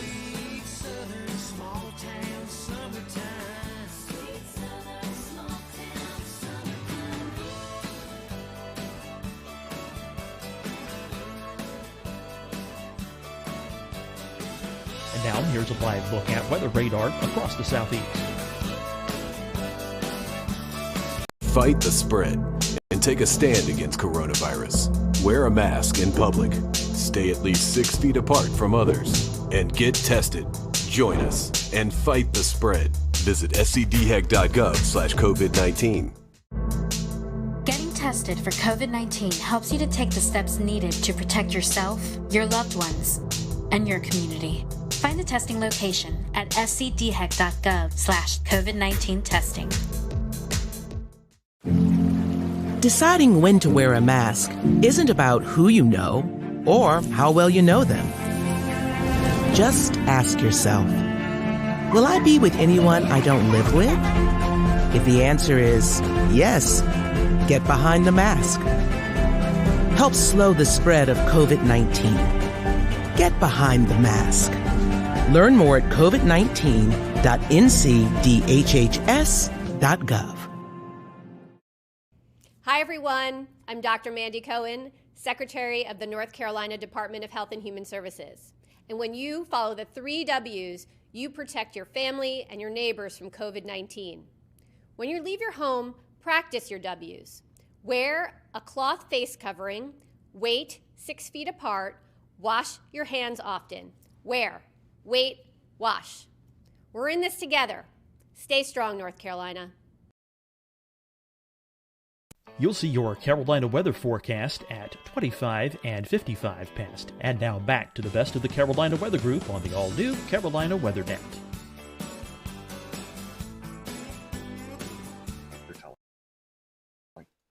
Tony, in a moment, we're going to listen to some of that audio communication today as they came to the realization that the weather was going to be a no-go. Set this up for us. Who's doing the talking here? Is it NASA or is it SpaceX? If it's the clip I think you're talking about, you're actually hearing an Air Force officer.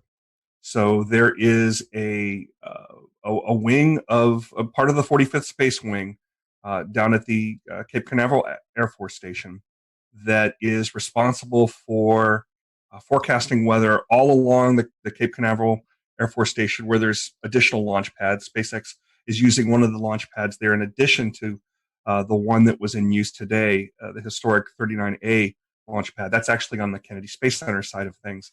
They're responsible for forecasting weather involved in launches. They also provide weather forecast for the station itself whenever they're moving around equipment and want to know about things like winds and rain and that sort of thing.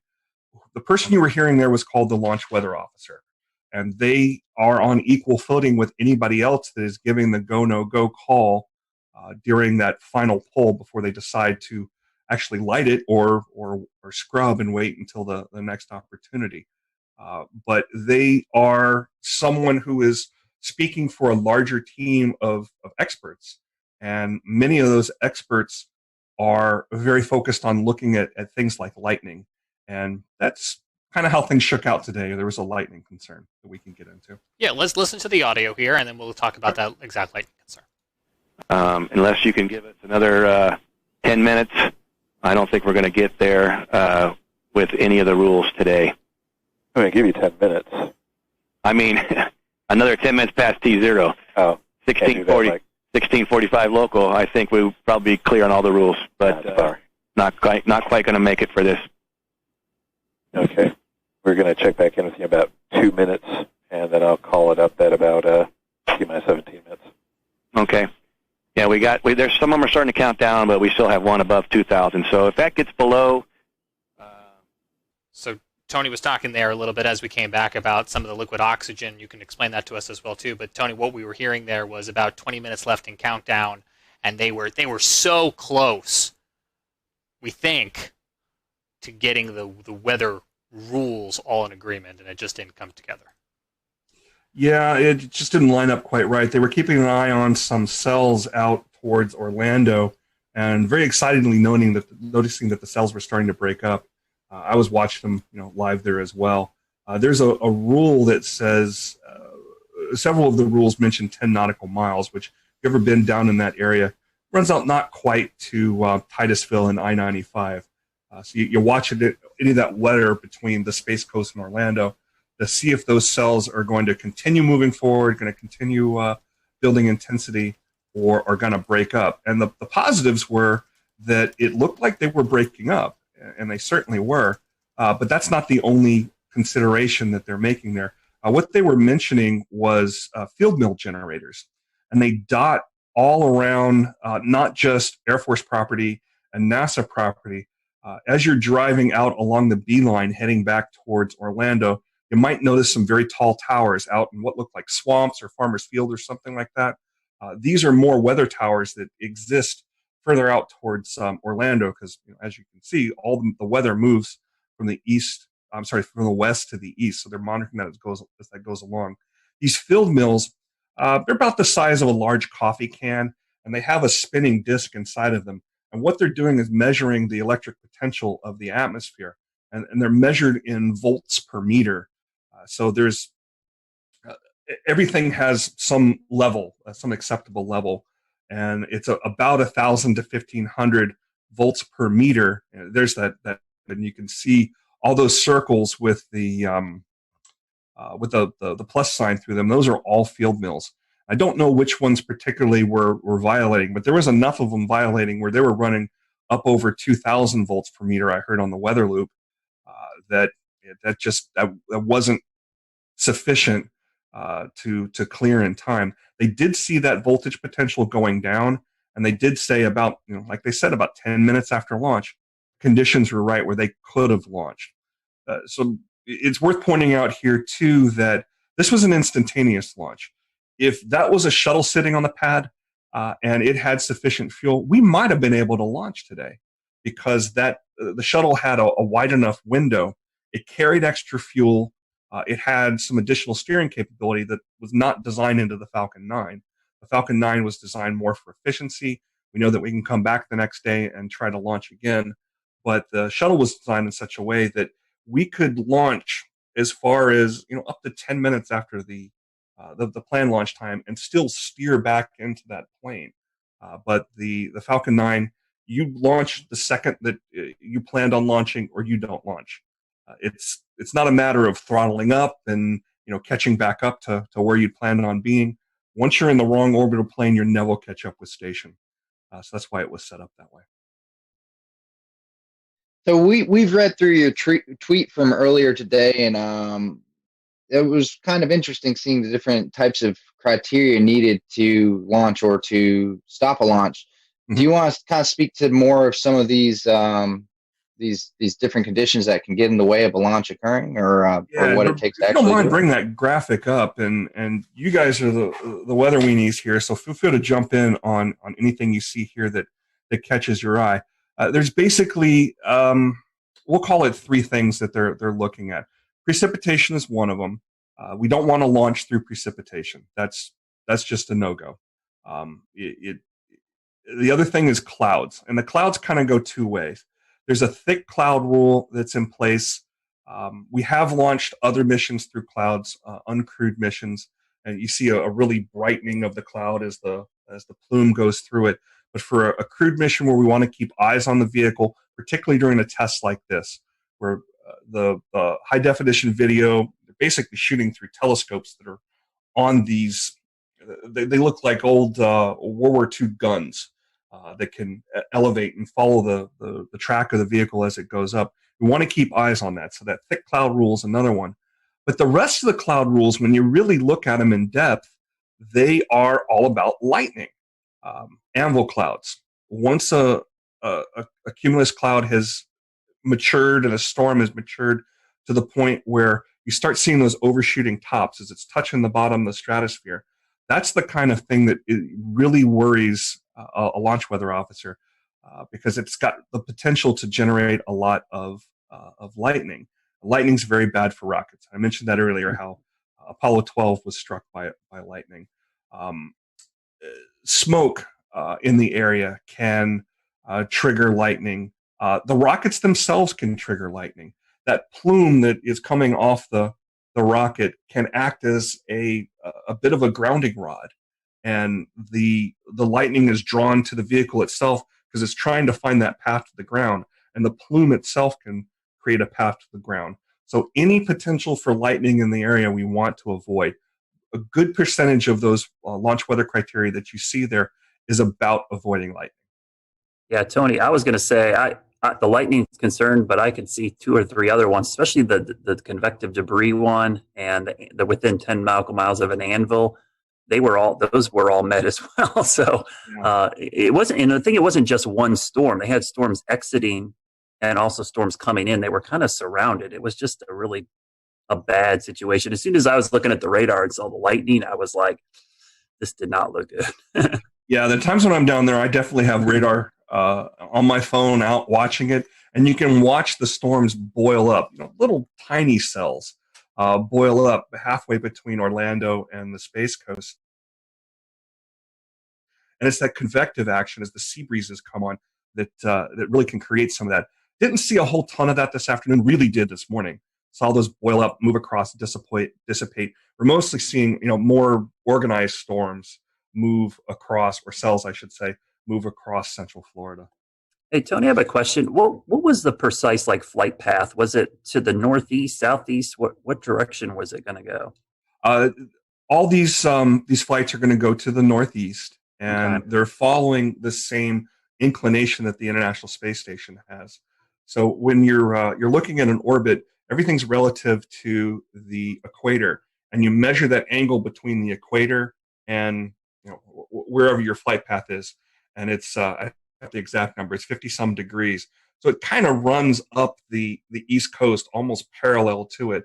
So anybody out in Eastern North Carolina, the next time we have a good launch, especially one at night, it's easier to see these at night because you got that plume to look for. But we should be able to see them definitely out from the easternmost part of North Carolina. But I think you've actually seen them a time or two in Charlotte. Yeah, we got lucky with that sunrise launch because the sun was coming up and it illuminated the plume on the horizon, and it was spectacular. It freaked people out, but as soon as I saw it, I knew right away. I'm like, oh, this is awesome. It was just the perfect setup of lighting and angle and everything. Brad, Venus freaks people out, so. Well, Tony, I have a question. We're talking about the weather and it kind of scrubbed this launch. So what happens now? I mean, what do you think the mindset of these astronauts are? I mean, now you get pumped up for this, and now it's kind of wait a few more days. I think this is a bit of muscle memory for them. It is not built up in their mind, maybe to the point where we think it might be, because they've done this so many times. There's a comment made on the broadcast today. Well, we got another good dry run. And in their minds, that's probably what this was. A more organized dry run with more cameras and more attention. They saw this as a positive thing. This was another chance to check out the suits. This was another chance to check out, make sure those Teslas would make it to the launch pad without any problems there. I didn't see any superchargers on the launch pad, so I guess those things were fully charged before they popped the astronauts in there. It was another chance to see their families. They've been in quarantine for a good amount of time. That's normal. We always quarantine our astronauts before they go, something we learned back in the Apollo days.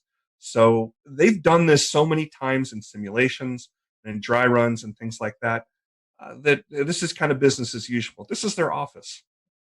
I'm sure they wanted to fly today, and they would have rather gone today than have to wait a couple more days. But it's another chance to do a little more study. It's another chance to work through some of these things in their heads. So in the end, it's a positive thing. Tony, actually playing on the screen right now is some emotional video of them saying goodbye to their family, and it's most notable in these coronavirus times that they are 6 feet apart and social distancing. But I think you just hit upon it too, in that space is a very sterile environment, and there typically are some separation and some quarantine. Can you talk at all about, did coronavirus amplify that? Not really. The main thing that the main impact that it had on this launch was in the support personnel. The folks that are working directly with the astronauts, this is the operations checkout building. It's existed since I believe the Gemini days, or definitely during the Apollo days. This is where there's some small apartments the astronauts stay in. There's some dining facilities. There's, of course, a kitchen there. And there's folks that support that. So there's fewer people involved with that. And the people involved with that were in their own quarantine as well. But this, that distancing you saw there used to be when the astronauts would arrive from Houston into the Kennedy Space Center, near that landing strip where their aircraft would come in, there was this drainage ditch, that the families would be on one side and the astronauts would be on the other. And that was where they said their goodbyes. So it's very common for the families to be separated from the astronauts just for their safety. One thing that's worth noting in that great video where you saw the two boys, the similarities with these two astronauts are kind of fun. They both have two boys about the same age. Both the astronauts are about the same age. They joined NASA. They were accepted into the astronaut class of 2000. There's a similarity there. They're both test pilots. One was in the Air Force, one was in the Marine Corps. They both married astronauts as well. And both of their wives have PhDs. One's an oceanographer and the other is a mechanical engineer. but they're kind of similar in that regard. So it's really cool that they got to see their families here. And the one thing I really like about the Tesla is once those doors are shut and those guys are sealed in, the boys got to go up and wave goodbye to their fathers a little bit closer. You didn't get that in the Astro van. They just hopped on board and headed out there. Kind of brings us right back around to that whole stylistic difference we're seeing now with SpaceX in 2020. Did we think Elon Musk was going to put them on a motorhome and send them out there? No, he's going to send them out there like this. I did like the addition of the worm logo too, the old worm logo type. I was going to ask you that. That was going to be my end question. But is that your preference over what I learned today is otherwise called the meatball? The meatball, NASA has 3 logos. The meatball is what you see on the door there, and each one of those little items on there, the red swoosh represents aeronautics. You see some stars back there. Obviously, that's representing the space aspect of NASA. NASA's covering both aeronautics and space exploration. But the NASA logo, the stylized logo type, the worm logo we call it, I remember that from when I was growing up, so it's kind of nice to see it back. I don't have a preference personally. I think it's great to see them both. Tony, is there anything maybe we didn't ask you about that was on your mind today that you think would be important to include in tonight's conversation? Something to look for in the future. Well, obviously, we will keep an eye on the weather on Saturday and Sunday. The next launch opportunities, Saturday at 3:22 p.m. NASA's TV is going to start about 12:15 with coverage. So there'll be plenty of things to see there. There's a backup opportunity on Sunday at 3 o'clock. So hopefully we'll be able to get this thing off this weekend. But once that's finished, the next set of astronauts that go up on this Crew Dragon, I believe they're going to use all 4 seats. So we'll see this really starting to meet the demands that it was set out there for. And keep in mind that this isn't the only commercial human spaceflight effort that is out there that NASA is partnering with a commercial entity. Next, we're going to see Boeing. And we don't have dates on when that's going to be, but Boeing has a Starliner, is what they call their capsule. And it's going to be on top of an Atlas rocket, which is put out by United Launch Alliance. SpaceX builds both their capsule and their vehicle, and the launch vehicle, the Falcon 9. But there's an additional partnership with United Launch Alliance, which NASA has a long, long history with. Just about every uncrewed mission, all the robotic missions through the Jet Propulsion Laboratory that are out there studying the sun, studying Mars. We're going to have a launch of the Curiosity rover's twin, Perseverance, here in July. That's going to be on a United Launch Alliance rocket as well. That's a very well-proven rocket, too. It's actually the rocket I've seen launch the most. The times I've gone down there, mostly to see uncrewed launches. So keep an eye out for that as well. Is the plan here to get some commercialized versions of the International Space Station up there orbiting? That's one of the things that's being discussed, and it's certainly not going to be the last station up there. It is the most expensive, most complicated things humans have ever built. So I don't think SpaceX is going to be putting up their own version of this anytime soon. Are there commercial benefits to having an ability to do science and do manufacturing in low Earth orbit, in taking advantage of the microgravity? Absolutely. We're doing things like we're even 3D printing human organs on station, something that you just can't do in the normal gravitational environment of Earth. You have to be up there in microgravity to do it. So there's applications. That's something that's going to happen. Is it going to happen in short order? Probably not. But there's definitely applications in space, and that's the direction things are going. Tony, we appreciate your time. Our fingers are crossed that we can get this off the ground this weekend and return United States astronauts to the space station from U.S. soil. Hopefully the weather cooperates. And I think you've got some TV obligations coming up there in the Raleigh area. And so we'll let folks in that area know they can catch you here in a little bit on TV. And we appreciate you squeezing us into your very busy day. Does anybody want to go on record and make weather predictions for Saturday? Are we gonna launch on Saturday? It's Florida, like you said, Tony. Someone asked me, what's it look like? Hey, if you, especially that time of day, mid-afternoon in Florida, basically at the end of May, early June, it's a 30-40% chance you can pretty much, write it down. I think it'll be a lot like today. I think, they just got to get lucky that they'll be in between storms right at that time. And the weather's very different in Florida than it is here in the Carolinas, in that stuff will spin up and it'll move through. Florida's not a very wide state, so it can move through in just 2 hours time from coast to coast, and it'll be a bright sunny day. Yeah, so it's the same reason I always cringe when people have trips to Florida and they look at their app and go, "Oh, it looks like it's gonna rain every day," and I'm like, "That's every single day during the summer."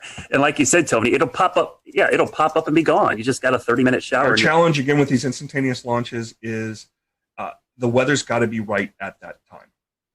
So what I tell folks, there's going to be another launch weather forecast that comes out here. The 45th Weather Squadron will put another one out probably on Friday. We'll definitely see one on Saturday. And when you see that go, no go percentage, follow me at RTP Hokie on Twitter. I always tweet these things out because they're a great source of information about what to look for. Don't get too wound up if the no-go percentage, is too high. I've seen things be canceled for weather, again, because of what you described with Florida weather, in the high 90s for go. And I've seen things be canceled for exactly have the ability to launch with absolutely horrid-looking conditions a day before or even the morning before.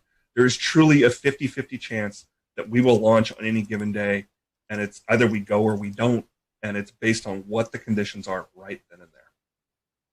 Tony mentioned during our broadcast tonight the Air Force 45th Weather Squadron, who was watching the weather very carefully down there and providing not only real-time conditions but forecasts for this and many other launches. We had the opportunity to have them on this show in January of 2018. There's a whole episode where we talked to them about all sorts of things, but we pulled the soundbite about lightning, and Tony showed it earlier, all those different lightning detectors. Let's just roll a little bit of that clip so we can hear straight from some members of the 45th, at least at the time here when this was recorded, about how they go about tracking some of those weather conditions. And with the lightning, tell us about the threats that lightning would pose to a vehicle being struck on the pad, and then this may be something more for the active duty members, but tell us about the new lightning defense systems that are on the pads now. So one of the major threats, again, for the range is lightning. And the reason why this is a threat is it poses a risk to the electrical system of the rocket. And it can actually cause a threat to the steering system. And so we want to make sure, and every time there's a lightning strike close to a pad where there's a rocket exposed, they have to kind of take it back into the hangar and run several tests to make sure that none of the circuits of the rocket got closed circuit or there was any damage to the steering system. Because again, and we have a sensor of 10 or a network of 10 sensors, very, very strategically positioned, and they are using the radio frequencies to be able to localize the different lightning step leaders. And so each step leader is sending out a signal, and via triangulation, we are locating that step leader. So with those sensors, we can start pinpointing cloud to cloud or cloud to ground lightning strikes. Right now, the resolution that we have is 50 meters. So we can localize, or we can pinpoint a lightning strike within 50 meters of the actual location where it's struck.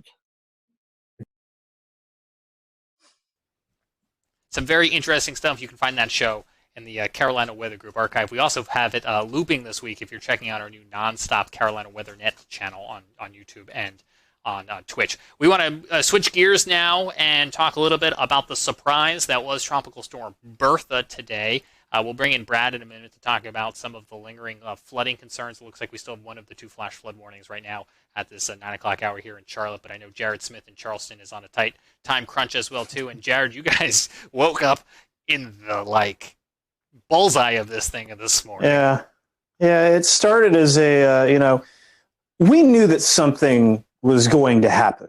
So I think that's the most important thing to note is that the surprise was the naming. It wasn't necessarily the fact that we were going to have heavy rain, that we were going to have gusty winds, that we were going to have a marginal tornado threat. All of those things, we went into this knowing that was a possibility. And we went into this knowing that there was a 20 to 30% chance that this thing could turn tropical. The Gulf Stream, much like you two, moves in mysterious ways. And so it was again this time. It just absolutely took off like a rocket. It started as a very strong velocity cup with the Weather Service in Charleston. It actually put out a special marine warning that ended up acting like a cone of uncertainty. Because during the time of that special marine warning... We'll return to Best of the Carolina Weather Group in a moment. Now your Carolina weather forecast. Here are today's forecast high temperatures for North Carolina. Here are the forecast lows for tonight for North Carolina. Here are tomorrow's forecast high temperatures. And here's forecast rainfall across North Carolina tomorrow. Here are the forecast highs for the day after tomorrow.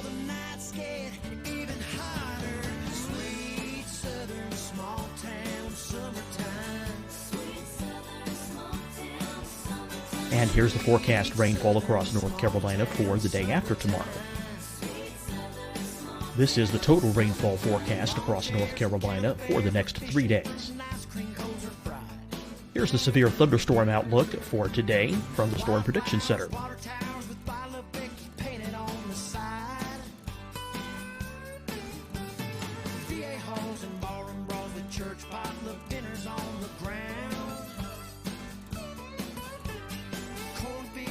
Here are the forecast high temperatures for today for South Carolina. Here are the low temperatures for today for South Carolina. Here's the probability of precipitation forecast across South Carolina today. And here are the rain chances across South Carolina tonight. Here are tomorrow's forecast highs across South Carolina. Here are the forecast low temperatures for tomorrow for South Carolina. And here is the probability of precipitation across South Carolina tomorrow. Here's the precipitation chances across South Carolina tomorrow night. Here are the forecast highs for the day after tomorrow in South Carolina. Here are the forecast low temperatures across South Carolina for the day after tomorrow. And here are the rain chances across South Carolina for the day after tomorrow. And South Carolina's probability of precipitation for that night. Here's the Storm Prediction Center's severe thunderstorm outlook across South Carolina for today through tonight. Here's the Storm Prediction Center's severe thunderstorm outlook across South Carolina for tomorrow and tomorrow night. And here's the Storm Prediction Center's severe thunderstorm outlook across South Carolina for the day after tomorrow through that night. Here's the severe thunderstorm outlook for today from the Storm Prediction Center.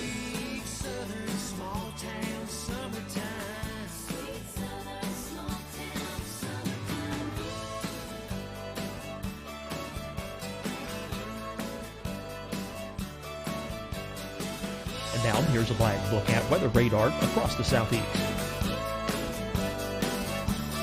Fight the spread and take a stand against coronavirus. Wear a mask in public. Stay at least 6 feet apart from others. And get tested. Join us and fight the spread. Visit scdhec.gov/COVID-19. Getting tested for COVID-19 helps you to take the steps needed to protect yourself, your loved ones, and your community. Find the testing location at scdhec.gov/COVID-19 testing. Deciding when to wear a mask isn't about who you know or how well you know them. Just ask yourself, will I be with anyone I don't live with? If the answer is yes, get behind the mask. Help slow the spread of COVID-19. Get behind the mask. Learn more at covid19.ncdhhs.gov. Hi, everyone. I'm Dr. Mandy Cohen, Secretary of the North Carolina Department of Health and Human Services. And when you follow the 3 W's, you protect your family and your neighbors from COVID-19. When you leave your home, practice your W's. Wear a cloth face covering, wait 6 feet apart, wash your hands often. Wear, wait, wash. We're in this together. Stay strong, North Carolina. You'll see your Carolina weather forecast at 25 and 55 past. And now back to the best of the Carolina Weather Group on the all-new Carolina Weather Net.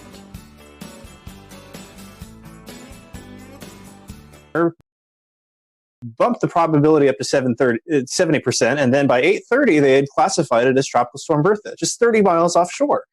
And so we're like, oh, okay. So this is happening, and yeah, it came ashore. It was had some pretty good wind gusts. The buoy at the Ef2 buoy went to 59 miles an hour, which was pretty good. 30, 40 mile an hour wind gusts, some scattered power outages, especially as you got into Myrtle Beach. Wasn't that bad. We've had way worse. We had tornadoes last week, right? And we had even heavier rain. Of course, we had flooding downtown, as we often do, but we had that even worse last week. So, again, we kind of knew that there was going to be something here. The fact that it got named when it did, it was kind of like, okay. But you could see it. I mean, you could see it coming together on the radar. And that guy, it started developing a little lie. It's like, wait a second. You start to see that it's expanding out from being this water spout producing supercell to something a little bit more, a little bit broader. So, it was caught us by surprise a little bit as far as that development. But again, we knew that this was going to kind of be how it went. There was nothing really surprising about that part. No major problems here in Charleston aside from the flooding that we're used to. But now it's just going to go up the gut and send a bunch of rain up there. We did set a rainfall record at the airport today, 2.08 inches, new record. Breaks a record set in 1977 of 2 inches straight on the dot. So we got another pretty good deluge of rain after the bone dry start to May. So yeah, it was an interesting day. I'm still getting comments tonight on Twitter and Facebook saying, "Is like, oh wait, there was a tropical storm? What?" It's like I was too busy. My favorite one right here is I was too busy disinfecting everything to know that there was a tropical storm. So to give you a general idea of what kind of event Bertha was here, really wasn't that big. But did you say that we're up the gut? Because that's what I took away from what you just said. Yeah. Well, I mean, it's running. You do a little football analogy here. We're just going right up. It's doing the old Hugo. God, the track parallels to Hugo were kind of fascinating, actually. And yeah. Fortunately, there were no parallels as far as intensity, so that was good.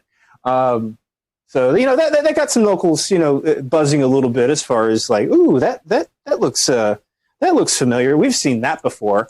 But yeah, at landfall, the Hurricane Center said it had 50 mile an hour winds. Now, Shay Gibson, our panelist, he helps maintain a pretty dense mesonet of weather stations here, and really along the southeast and with weather flow, and they didn't see anything like that. So it'll be interesting to see kind of what the postmortem looks like on this. I'm going to be very interested to see how this goes. I know that, and I'll tell you what, it's like the local weather service had everything, nailed down and ready to go. And so to switch to tropical mode just on the fly like that, usually they have some time to prepare for that.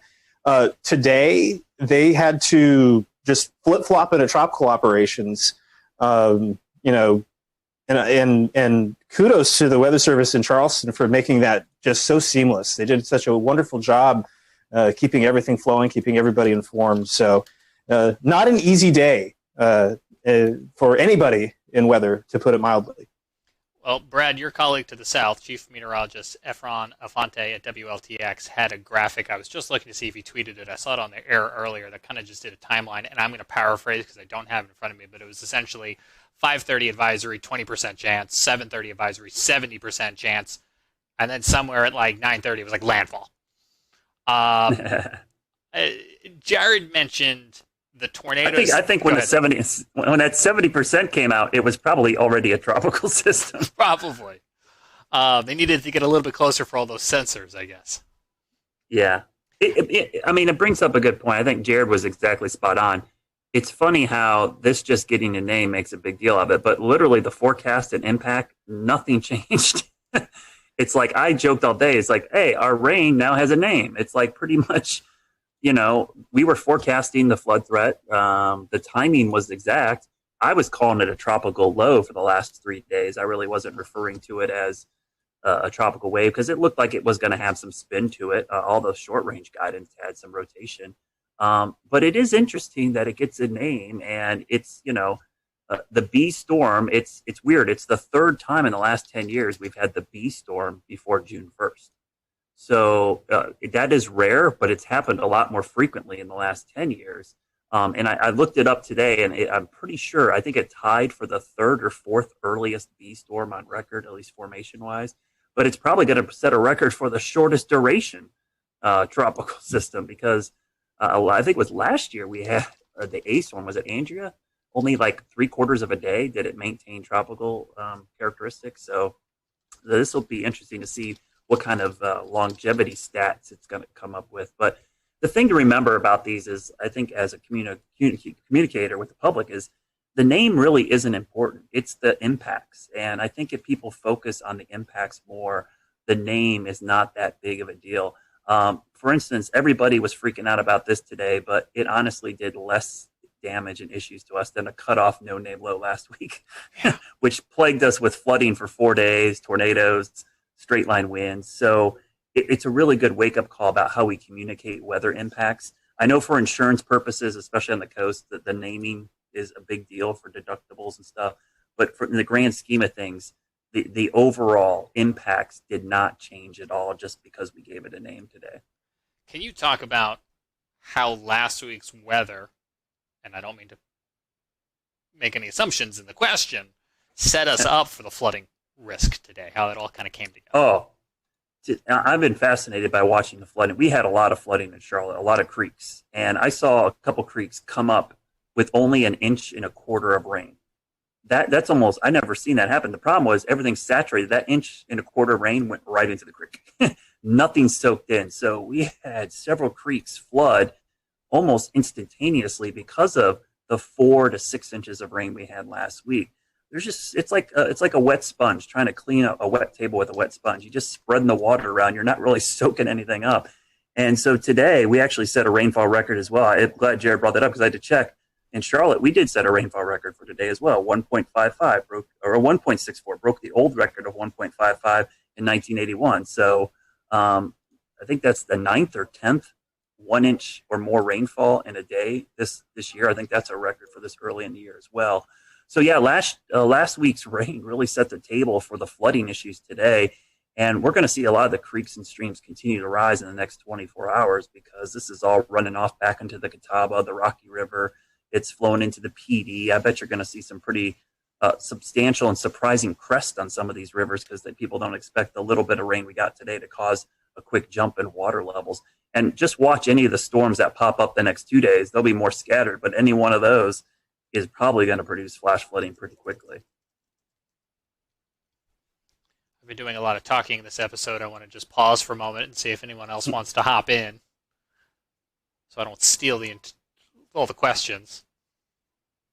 I'll just say, normally with these tropical systems, the foothills really, we really wring out the moisture, but it's not been too bad up this way. It's more like Brad said, along the 77 corridor onto the east where most of the flooding has been. Last week, it was a lot of rain as well, but we didn't see as much flooding because of the breaks and things that happened. We didn't see a lot of flash flooding. So we've got lucky, but like Brad said, I think it's time to dry out for a few days. It's been awful saturated. The good news too is this thing was moving. If it was 6 miles per hour slower, I think we would have major issues in the Charlotte area because we started seeing the water come up real quickly right at the tail end of that last rain band. If it stuck over us a little bit longer, I think we would have a lot of water rescues and a lot of issues in Charlotte. So I think we got pretty lucky with that forward speed, almost moving 25, 30 miles an hour by the time it got up our way. I think what's interesting is one of the comments I've been getting a lot today, and I think this is always one that's kind of the public sees these early storms and they go, "Uh-oh, looks like a bad season," and then honestly, it doesn't really mean a whole lot for the season. I mean, we might go 2 months now without seeing another tropical system, though. I don't know. Next week in the Gulf looks kind of interesting. But it just, I think it's one of those things, you know, these homegrown systems early in the season, stalled fronts, MCVs that are over water. This is kind of par for the course. This isn't really all that crazy. The only thing that would have me concerned, and Jared brought this up, is how warm the water is in the Gulf Stream and in the Gulf of Mexico. I think the sea surface temperatures are something I'll be watching a lot this hurricane season. But, you know, if we have a busy season and they're all fish storms, nobody's going to say anything about these later on in the season. And we'll remind folks that last week the Hurricane Center came out with their outlook for the season, and it was kind of at or above normal range.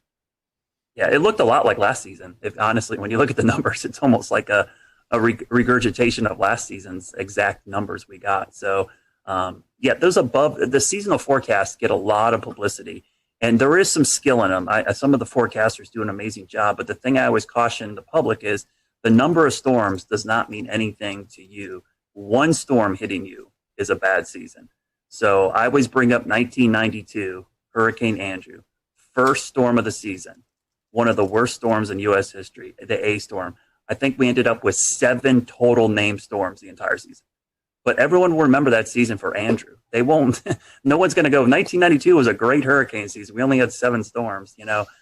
So the number isn't always important. It's the 2 or 3 that end up affecting you that really defines the season, in my opinion. Brad, let me ask you a non-hurricane question, a lifestyle question for Charlotte and I think beyond.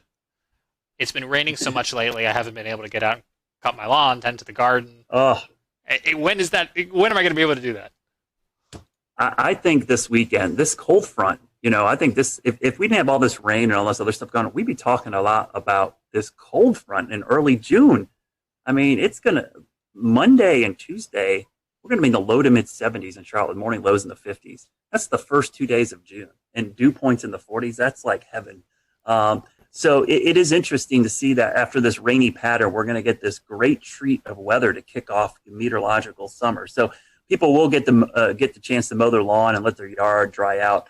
I've been pretty happy because my lawn looks amazing this year. We got so yourself. Yeah, we got so warm so early. I was able to get the fescue like in shape, and then getting rain. I haven't turned my irrigation on once. It's been amazing. The problem is just getting out in the yard to work on it. It's just been so wet, and if you're trying to do a garden, it's been tough. Your plants are getting drowned out. So this weekend things dry out, and next week looks a lot better, and we get back to typical summer weather. It looks like by the end of next week. I think pools will start opening, and now that we're getting to phase 2 of the reopening as well, I think people kind of want it to warm up and dry out so they can enjoy some of those summer activities. Scotty, we had a big NASCAR race kick off this past weekend in Charlotte. They got in the Coca-Cola 600. It went to overtime after a long weather delay, but there's still some more races they're trying to get in, right? Can you give us a weather sports update? Can you see the bags under my eyes? I mean, it's been a long couple of days. Yeah, we had rain for the Coca-Cola 600, made it the longest race, 607 miles. I think it was almost a 6-hour race with that hour and about 15-minute rain delay. Tuesday and Wednesday, we got off without a hitch. Tonight, tonight we had rain ending around the 8 o'clock start time, but the problem was it's going to take about 2.5, 3 hours to dry the track with all the humidity around. So that would be a start time of about 11:30, and that's just not the best for folks who are wanting to watch on TV. So we're going to try again tomorrow evening at 7 p.m. out at Charlotte Motor Speedway. Weather looks good unless we get one of those pop-up thunderstorms around the area. So I'll be watching for some storms in the vicinity. Hopefully they all stay away from the track and we can get this race in, because they turn around at their shops on Friday and they head to Bristol, Tennessee on Sunday and Monday for this very condensed, every other day it seems like, racing right now for NASCAR to get called back up from all the missed races. It's like the baseball schedule, but for NASCAR. It is. I mean, and I was on a chat with the team out at Charlotte Motor Speedway, and they were all just dragging because it's long days. teams come in early in the morning. They have to go through all the COVID screenings, and just makes for a very long day out the track, and then you have to deal with the rain. So I know they are ready for it to clear out and get the racing back on.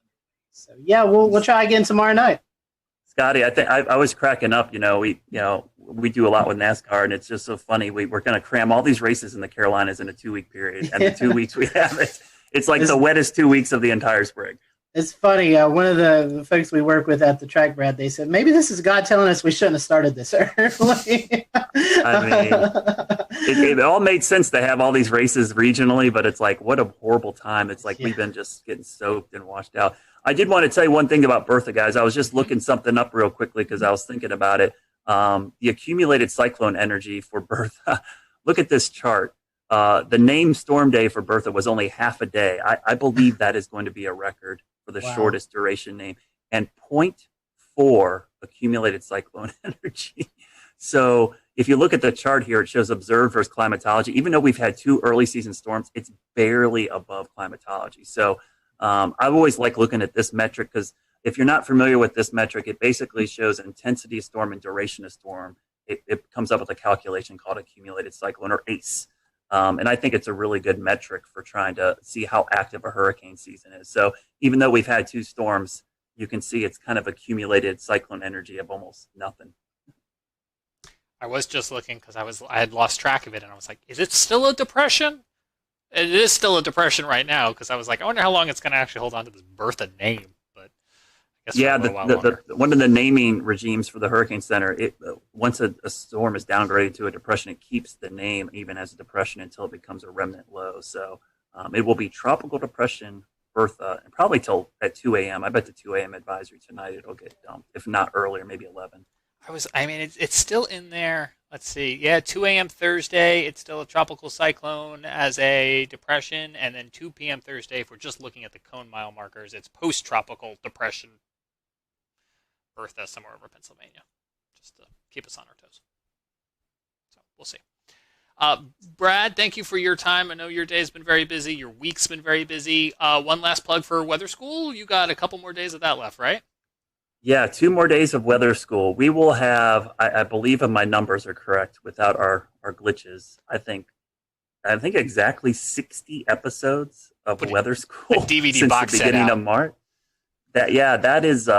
That's pretty impressive that we've been able to do that every single day at 1 o'clock. We've done a weather segment online live and on YouTube. So 2 more days of the school year. I will be happy. I love doing them, but I'll be honest with you, it's made for some long days.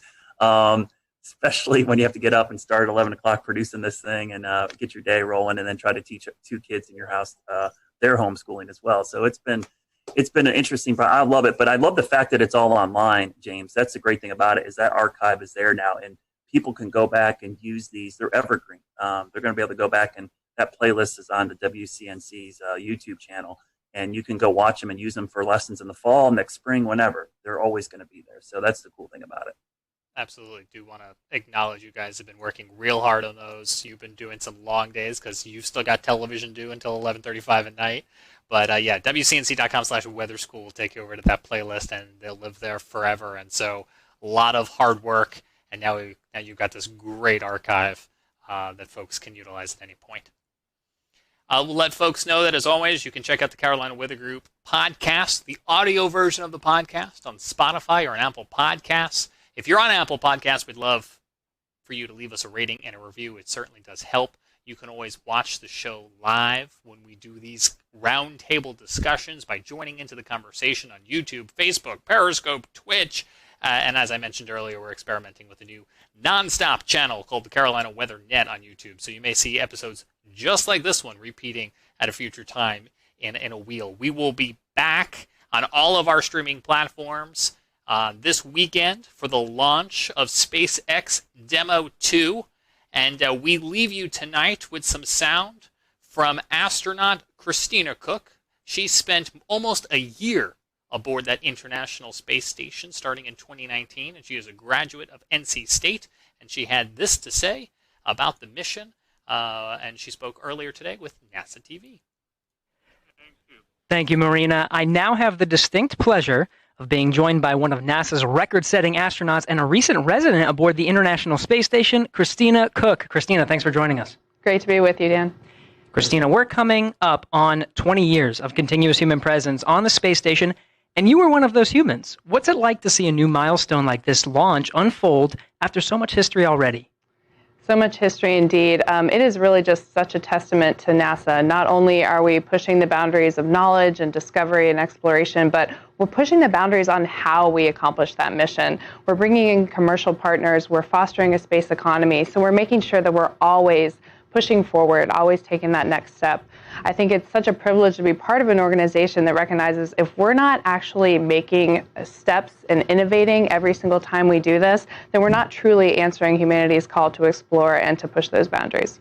Christina, I know Bob and Doug are veterans themselves, but what advice do you have for Bob and Doug, given your experience as a long-duration station crew member? Well, being able to live on board the International Space Station and work there is just such a privilege. You know, you're a steward of this amazing laboratory that's bringing so many benefits down to Earth and also learning how we can push farther into the universe. So it is quite an honor, and I think that's the main thing about how it feels to be up there for a long duration. You know, in terms of advice, Bob and Doug have been great mentors for me. They've given me advice for so many years. It's strange to be the one who could be in a position to offer them anything. But I would say that as, you know, shuttle flyers, they used to participate in missions that were really, really intense, go, go, go all the time. Long duration space flight is more of a marathon than a sprint. So I would tell them to take that moment, enjoy it, and, you know, really welcome the opportunity to have part of your mission be taking it all in and sharing that with the people that got you there. Thanks again, Christina. Always a pleasure to hear from you and fantastic words. Thank you for sharing. Thank you. My pleasure.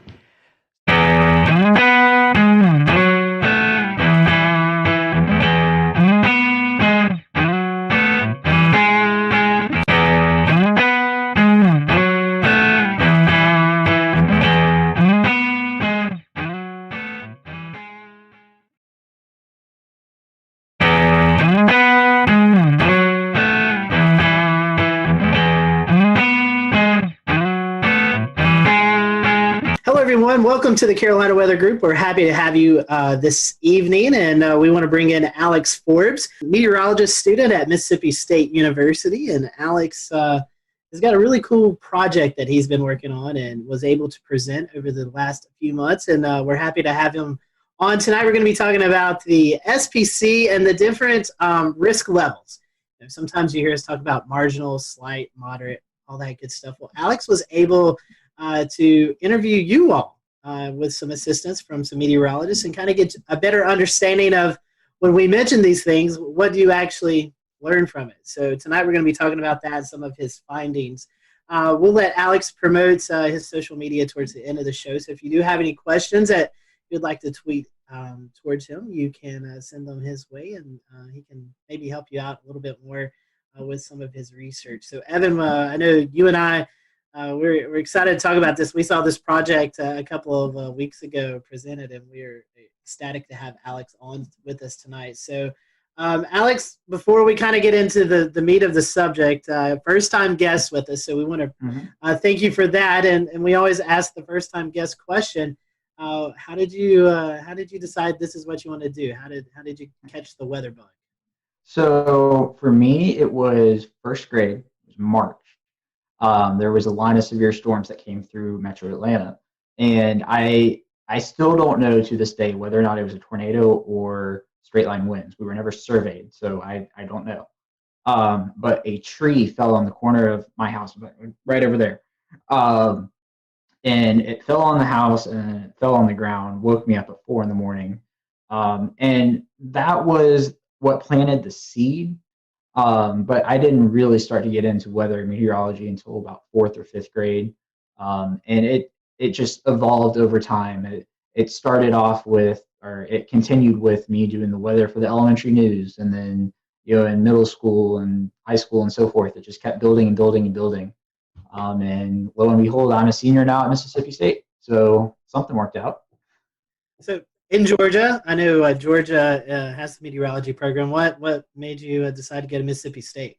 Yeah, so I want to do TV. Georgia has a fantastic geography program, of which meteorology is a part of. They just recently added the meteorology degree. But, Mississippi State is known for broadcasting, and that makes a difference.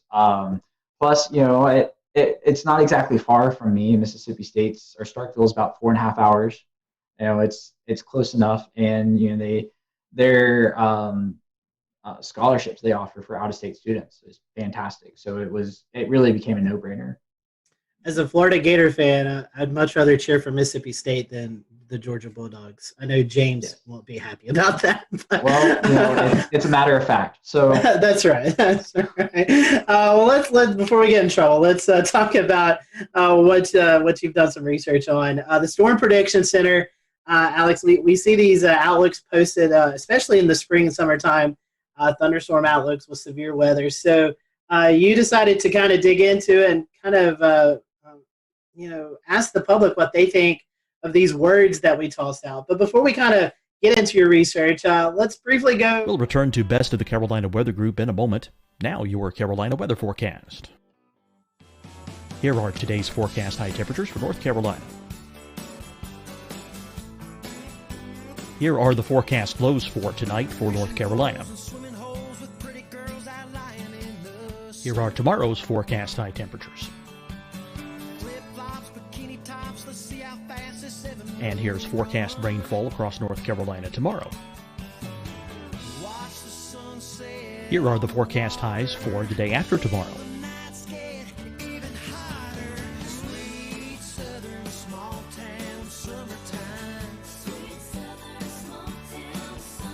And here's the forecast rainfall across North Carolina for the day after tomorrow. This is the total rainfall forecast across North Carolina for the next 3 days. Here's the severe thunderstorm outlook for today from the Storm Prediction Center.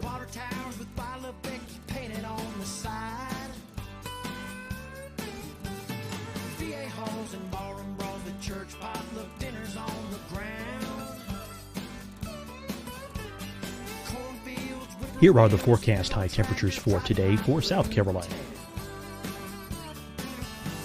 Here are the low temperatures for today for South Carolina. Here's the probability of precipitation forecast across South Carolina today. And here are the rain chances across South Carolina tonight. Here are tomorrow's forecast highs across South Carolina. Here are the forecast low temperatures for tomorrow for South Carolina. And here is the probability of precipitation across South Carolina tomorrow. Here's the precipitation chances across South Carolina tomorrow night. Here are the forecast highs for the day after tomorrow in South Carolina. Here are the forecast low temperatures across South Carolina for the day after tomorrow. And here are the rain chances across South Carolina for the day after tomorrow. And South Carolina's probability of precipitation for that night. Here's the Storm Prediction Center's severe thunderstorm outlook across South Carolina for today through tonight. Here's the Storm Prediction Center's severe thunderstorm outlook across South Carolina for tomorrow and tomorrow night. And here's the Storm Prediction Center's severe thunderstorm outlook across South Carolina for the day after tomorrow through that night. Here's the severe thunderstorm outlook for today from the Storm Prediction Center.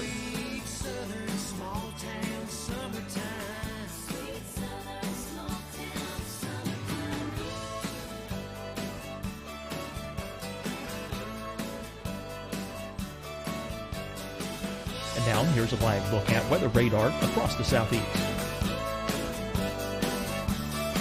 Fight the spread and take a stand against coronavirus. Wear a mask in public. Stay at least 6 feet apart from others. And get tested. Join us and fight the spread. Visit scdhec.gov/COVID-19.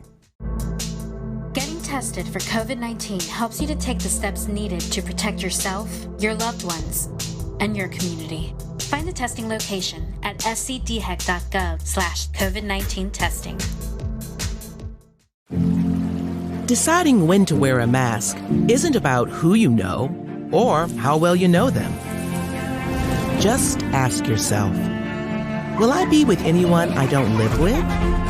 If the answer is yes, get behind the mask. Help slow the spread of COVID-19. Get behind the mask. Learn more at covid19.ncdhhs.gov. Hi, everyone. I'm Dr. Mandy Cohen, Secretary of the North Carolina Department of Health and Human Services. And when you follow the 3 W's, you protect your family and your neighbors from COVID-19. When you leave your home, practice your W's. Wear a cloth face covering, wait 6 feet apart, wash your hands often. Wear, wait, wash. We're in this together. Stay strong, North Carolina. You'll see your Carolina weather forecast at 25 and 55 past. And now back to the best of the Carolina Weather Group on the all-new Carolina Weather Net.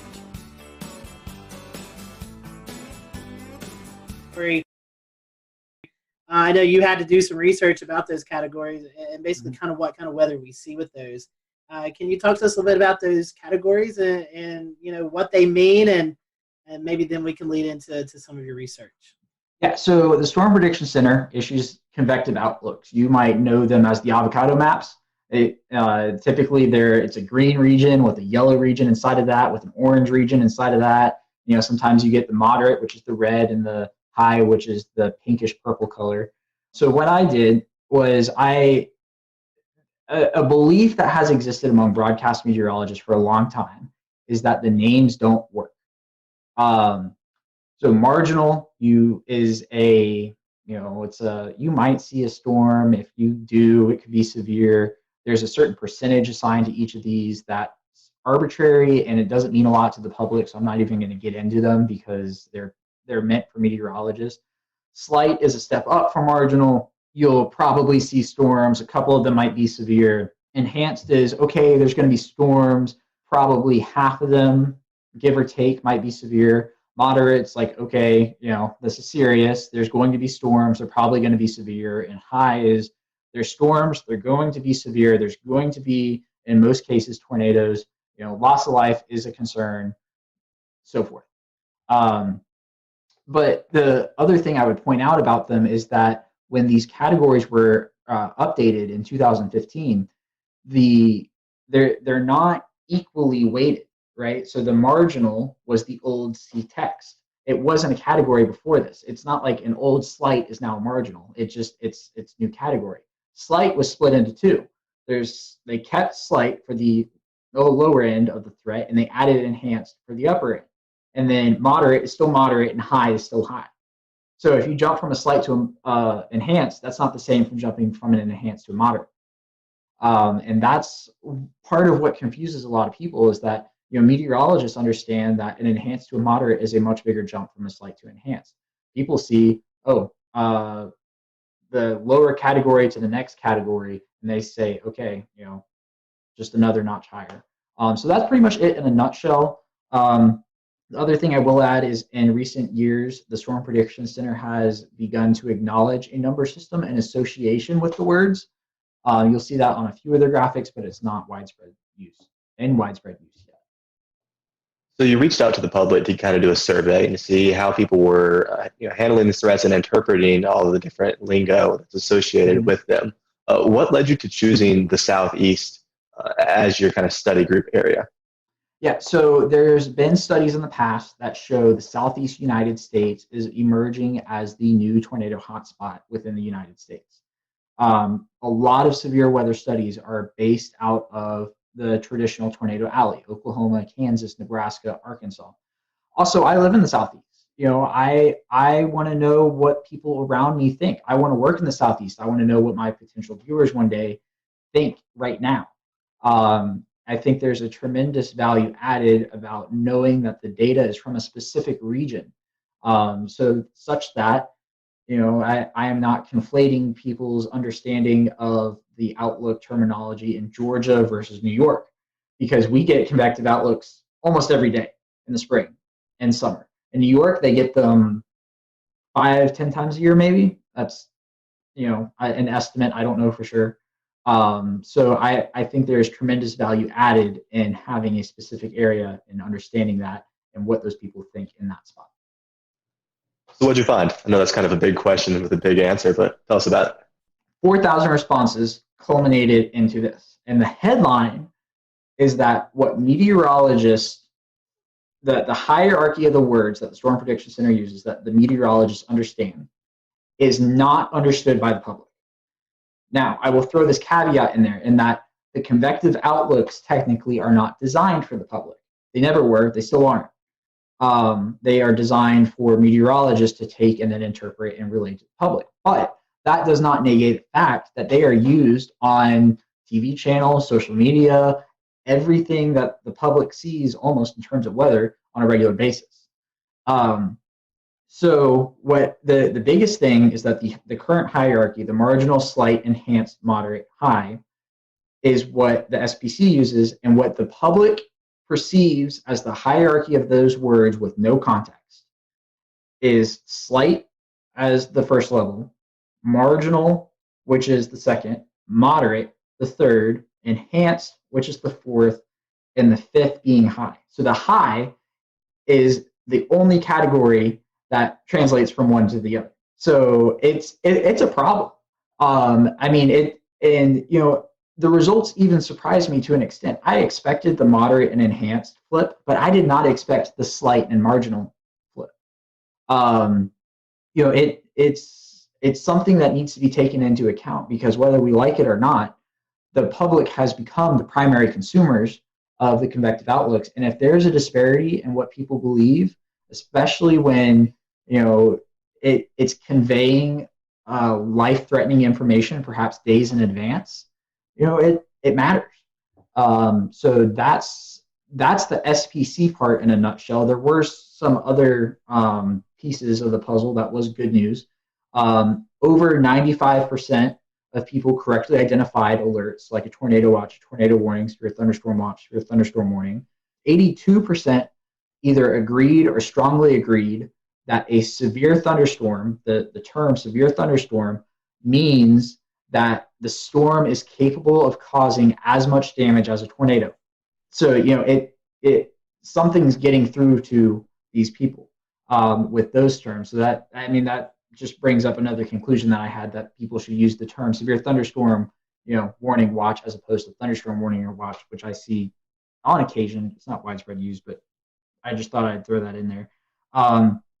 And how people receive alerts was also measured in this. Close to 70% of people received an alert through their mobile weather app. So, that is more than 2/3 of the respondents to this survey who, keep in mind, are weather savvy, because they most likely found this on a social media channel through a meteorologist. But still, we are at 70% of people now. Now, I will include that I did not specify the wireless emergency alerts as a different option, because I don't think people know the difference.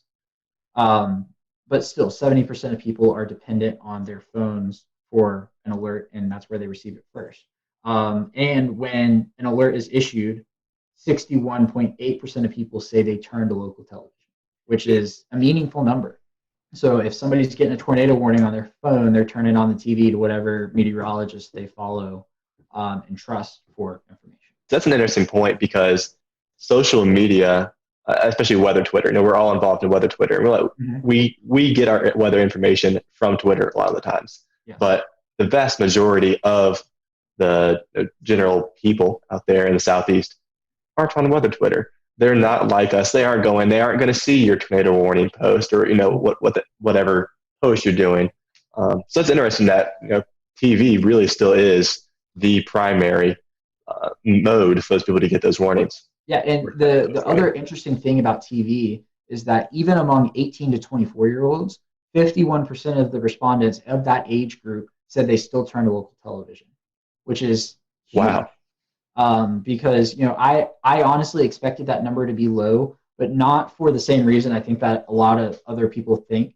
It's that people have this mantra of people our age aren't going to watch TV, and I don't know that to be the case, because I think even now with millennials, it's not that we are never going to watch TV. It's that we aren't going to watch local news until it matters to us. And in most cases, that's not until you're in a established routine with a family, living in the suburbs, something along those lines.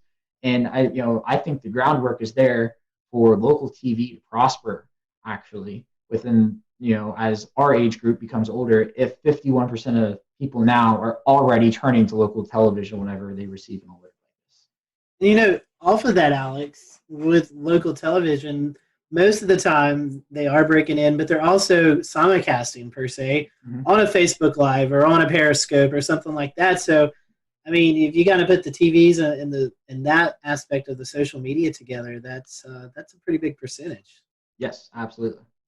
I found it interesting. I've got some of your stats up, and 12.3% of folks receive their warning first by NOAA Weather Radio. That's something that I guess I'm a little shocked by that, because I wouldn't think 12% of the people would even have a NOAA Weather Radio. Yeah, so keep in mind the people who took the survey are weather savvy, because they probably found it through a meteorologist on social media. I would point out, though, is I don't remember exactly who did the study, what year it was. I just remember it was 10 plus years ago, that the NOAA Weather Radio number was at like 60%, and it's down to 12. And I do not see a path forward for NOAA Weather Radio being the predominant way of people receiving information, simply because it's a cost barrier. Why am I going to go buy a $29 weather radio when this thing right here is going to give me the same information? So I think we're asking the wrong questions when it comes to NOAA Weather Radio. Not why aren't people buying NOAA Weather Radios, but rather why is the Federal Communications Commission not just sending you alerts and you can't turn them off like they do on TV? If you are in a tornado warning and you are watching a broadcast channel, you are going to get an EAS alert. You can't turn them off. So there's precedent to do it. And I seriously think, close to 70% of people are already relying on these. Why not just make it mandatory? And have that be the de facto NOAA Weather Radio. Now, I don't think they're ever going to go away. I think there's still a use for them.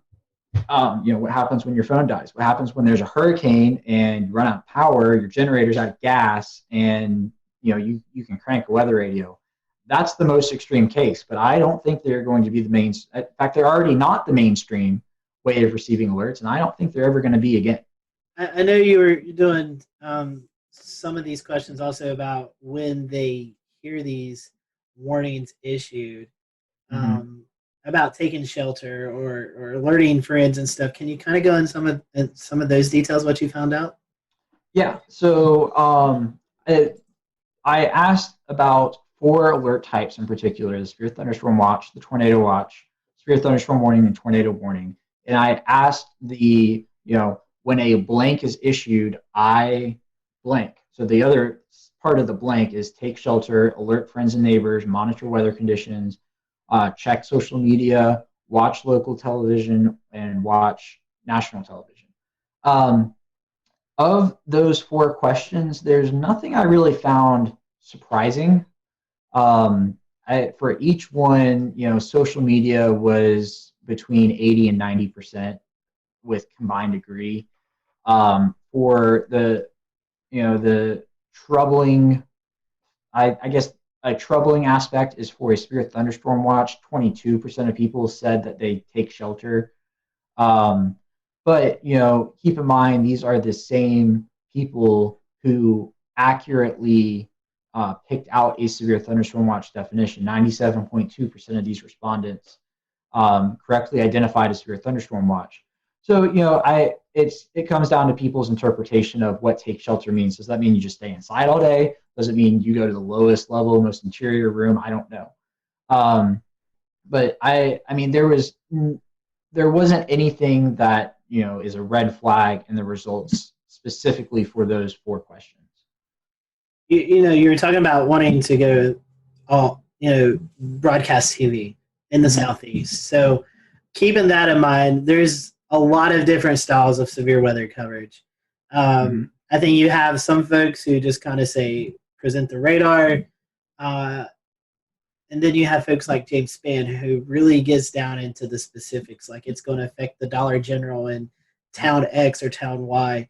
I know you may have not surveyed the folks on that, but what is your opinion on that? What do you think is most useful for those folks who are turned into TV watching this coverage? Yeah, no, absolutely. The most precise you can be, the better. One of the reasons why James Spann has the following he does is because people see him as one of them. The fact that he knows where the Dollar Tree is in Gordo, Alabama, which I happen to know where it is too because I drive past there to get to Mississippi State, and he uses that example all the time, so I feel good about it.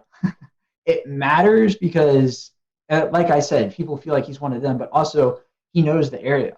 It adds validity to his call to action of, okay, I know where this is and I know where it's going. And if he can tell somebody, I know where it's going and I'm telling you now in, Coleman, Alabama, if you are on Main Street, people trust him. And that's what it comes down to is who do you trust? And one of the reasons why people trust him is because they know he knows what he's doing. And the more information you can provide, the better it is. What does the future look like? Is this something that you can be able to advise the SPC on? And they're going to look at your findings. They're going to be able to maybe make some adjustments, hopefully, in the future? Yeah, so an interesting thing about my findings is that there is a similar study that is working on being completed now. I don't think it's published just yet. They're working on it out of University of Oklahoma, Sean Ernst. He found the exact same hierarchy issue with respondents out there. So the Storm Prediction Center knows about it. They can't just flip a switch and change it. Nor would I say I'm calling on them to do that, because at the end of the day, even though we all use the convective outlook, we have to remind ourselves that it is not designed for the public. It is distributed to the public because it has to be under federal law because they're a federal agency. But at the end of the day, my main goal in publishing this was providing the groundwork to broadcasters and using a 1 through 5 scale to describe those terms, because a number scale is a universally identified language. 1, 2, 3, 4, 5 means the same thing in English as it does in Spanish, as in French, as in German, and it's already used for things like the Saffir-Simpson scale, the enhanced Fujita scale. People understand that the higher the number is, the worse the threat is. And just eliminating the words off the screen provides much more clarity for the general public, and I would encourage that to this day. Some folks are trying to go down the color line and trying to make colors represent the different severity. What's your thoughts on that? So I might get in trouble for this. A lot of meteorologists don't like the color scale, and I do. I think the green, yellow, orange, red, pink works. So within that, you have the built-in green, yellow, red, good, moderate, bad, and people are smart enough to derive that, okay, the orange between the yellow and the red is the intermediary, and if there's something after the red, it means it's probably worse. It doesn't matter what color it is, it's probably going to be that. And two other things I will add is no matter what colors you use, I still think people are going to translate the color to a number. If you show them two areas and you have, if you show them a green and a yellow area, and the yellow area is inside, and you've got a legend up top, and there's the 5 colors, they're going to translate with that. Okay, so it's the first 2 colors, and the yellow is the second worst. So, and there's the whole principle of a region within a region, right? You're not going to get a moderate area that is surrounded by a marginal area directly. You're always going to have a leveled marginal, slight, enhanced, moderate, high, as it stands now, with that area. And I think people are smart enough to be able to derive that if there's a region within another region, the higher threat is in that smaller region that is entirely contained. And I'm not sure if y'all have had Castle Williams on in the past. He's from University of Georgia. He he did his dissertation on something similar to this, but he focused on some of the colors and the overall communication of it. And the recommendations that ended up coming out of his project is that meteorologists should always use the same region, so you're not adjusting the SPC map, and the same colors as the SPC. You can change the wording, you can make it your own, you can give it a different feel, but as long as you keep that consistency, people are going to understand it. So, I mean, that's my 2 cents on it. I'm a senior meteorology student at Mississippi State. I am in no position to be making that type of decision whether or not to change something, but I think it works. And I think a lot of the confusion comes from the words and not the colors. So, Alex, was there anything in the research that we kind of haven't covered or that surprised you that you still want to go over before we kind of start to wind the show down? Yeah, so there's an interesting idea that was, or everybody's gut reaction to my findings was, okay, we need to change the word order. And I don't think you can do that because there is already an existing order. And if you change it, you're just going to confuse more people. Because what happens when, Sally down the road doesn't know that it changed, and all of a sudden a moderate is now at level 3 and she's freaking out because it used to be a level 4, and that's a noticeable difference. The other piece of data I would put to back that up is that, sure, even though 50.4% of people, a majority of people saw slight as number 1, 49.6% of people did not. The biggest disparity was that was the biggest disparity. That 61.9% of people saw moderate as a level 3. 38.1% of people did not see moderate as a level 3. So even if you reconfigure the words, you're still going to have a problem. And I think those numbers would go up because you would just cause more confusion with a change. So that's why I advocate for an entirely number-based scale. I think it works. Just dump the words completely. You will confuse far less people. I think it's a very interesting topic because, as you were saying, I think it's hard to change the names. But I love the idea of the numbers, and I hope, I know SPC is looking at some stuff, and hopefully, with your research and the research that's going on out of Oklahoma, hopefully we can start to incorporate these number skills, because I do believe people relate well, or maybe even more better with numbers than compared to these words, because, in my mind, enhanced and moderate automatically should be switched. That doesn't make sense to me. But I really do hope we can latch onto the number aspect, because I do think it conveys a more simple message. And when you're talking to people who are not weather savvy, they just want to know the information. Mm-hmm. And I think that helps get them the information they need to know. Yeah, and it helps them understand the threats better. Mm-hmm. You probably noticed in the beginning I had a little trouble describing the words, and I think everybody does, because the definition of them is percentage based. It's not based off of a certain type of storm that is expected, or a certain setup, or something along those lines. It's entirely arbitrary that people aren't going to understand. I mean, think about this. People don't understand chance of rain. All they do is formulate 50% is the halfway mark, and if it's below 50%, it's not going to rain. If it's above 50%, it's going to rain. That's literally what they do. I have asked people who are not meteorologists this question, and I have gotten that answer more often than not. So that's part of the issue, in that the groundwork for this is percentage based. But I would just circle back to one other thing, is that while the SPC cannot change their outlook with the flip of a switch, a chief meteorologist at a station can, as long as their news director is on board. I will use Atlanta as an example.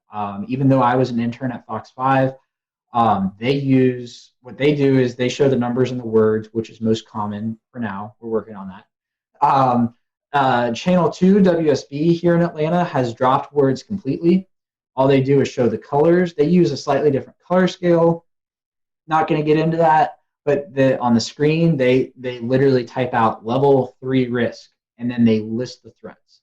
At NBC, the NBC station here, they do the same thing. They show the words and the numbers. And the CBS station has dropped the words. They show the colors with the 1 through 5, and they bookend it with low and high, which could also work.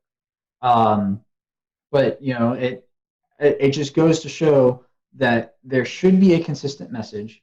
I think the consistent message should be the colors, and I think everybody's on, or the numbers, not the colors. Well, I mean, yes, the colors, but for my perspective, the numbers.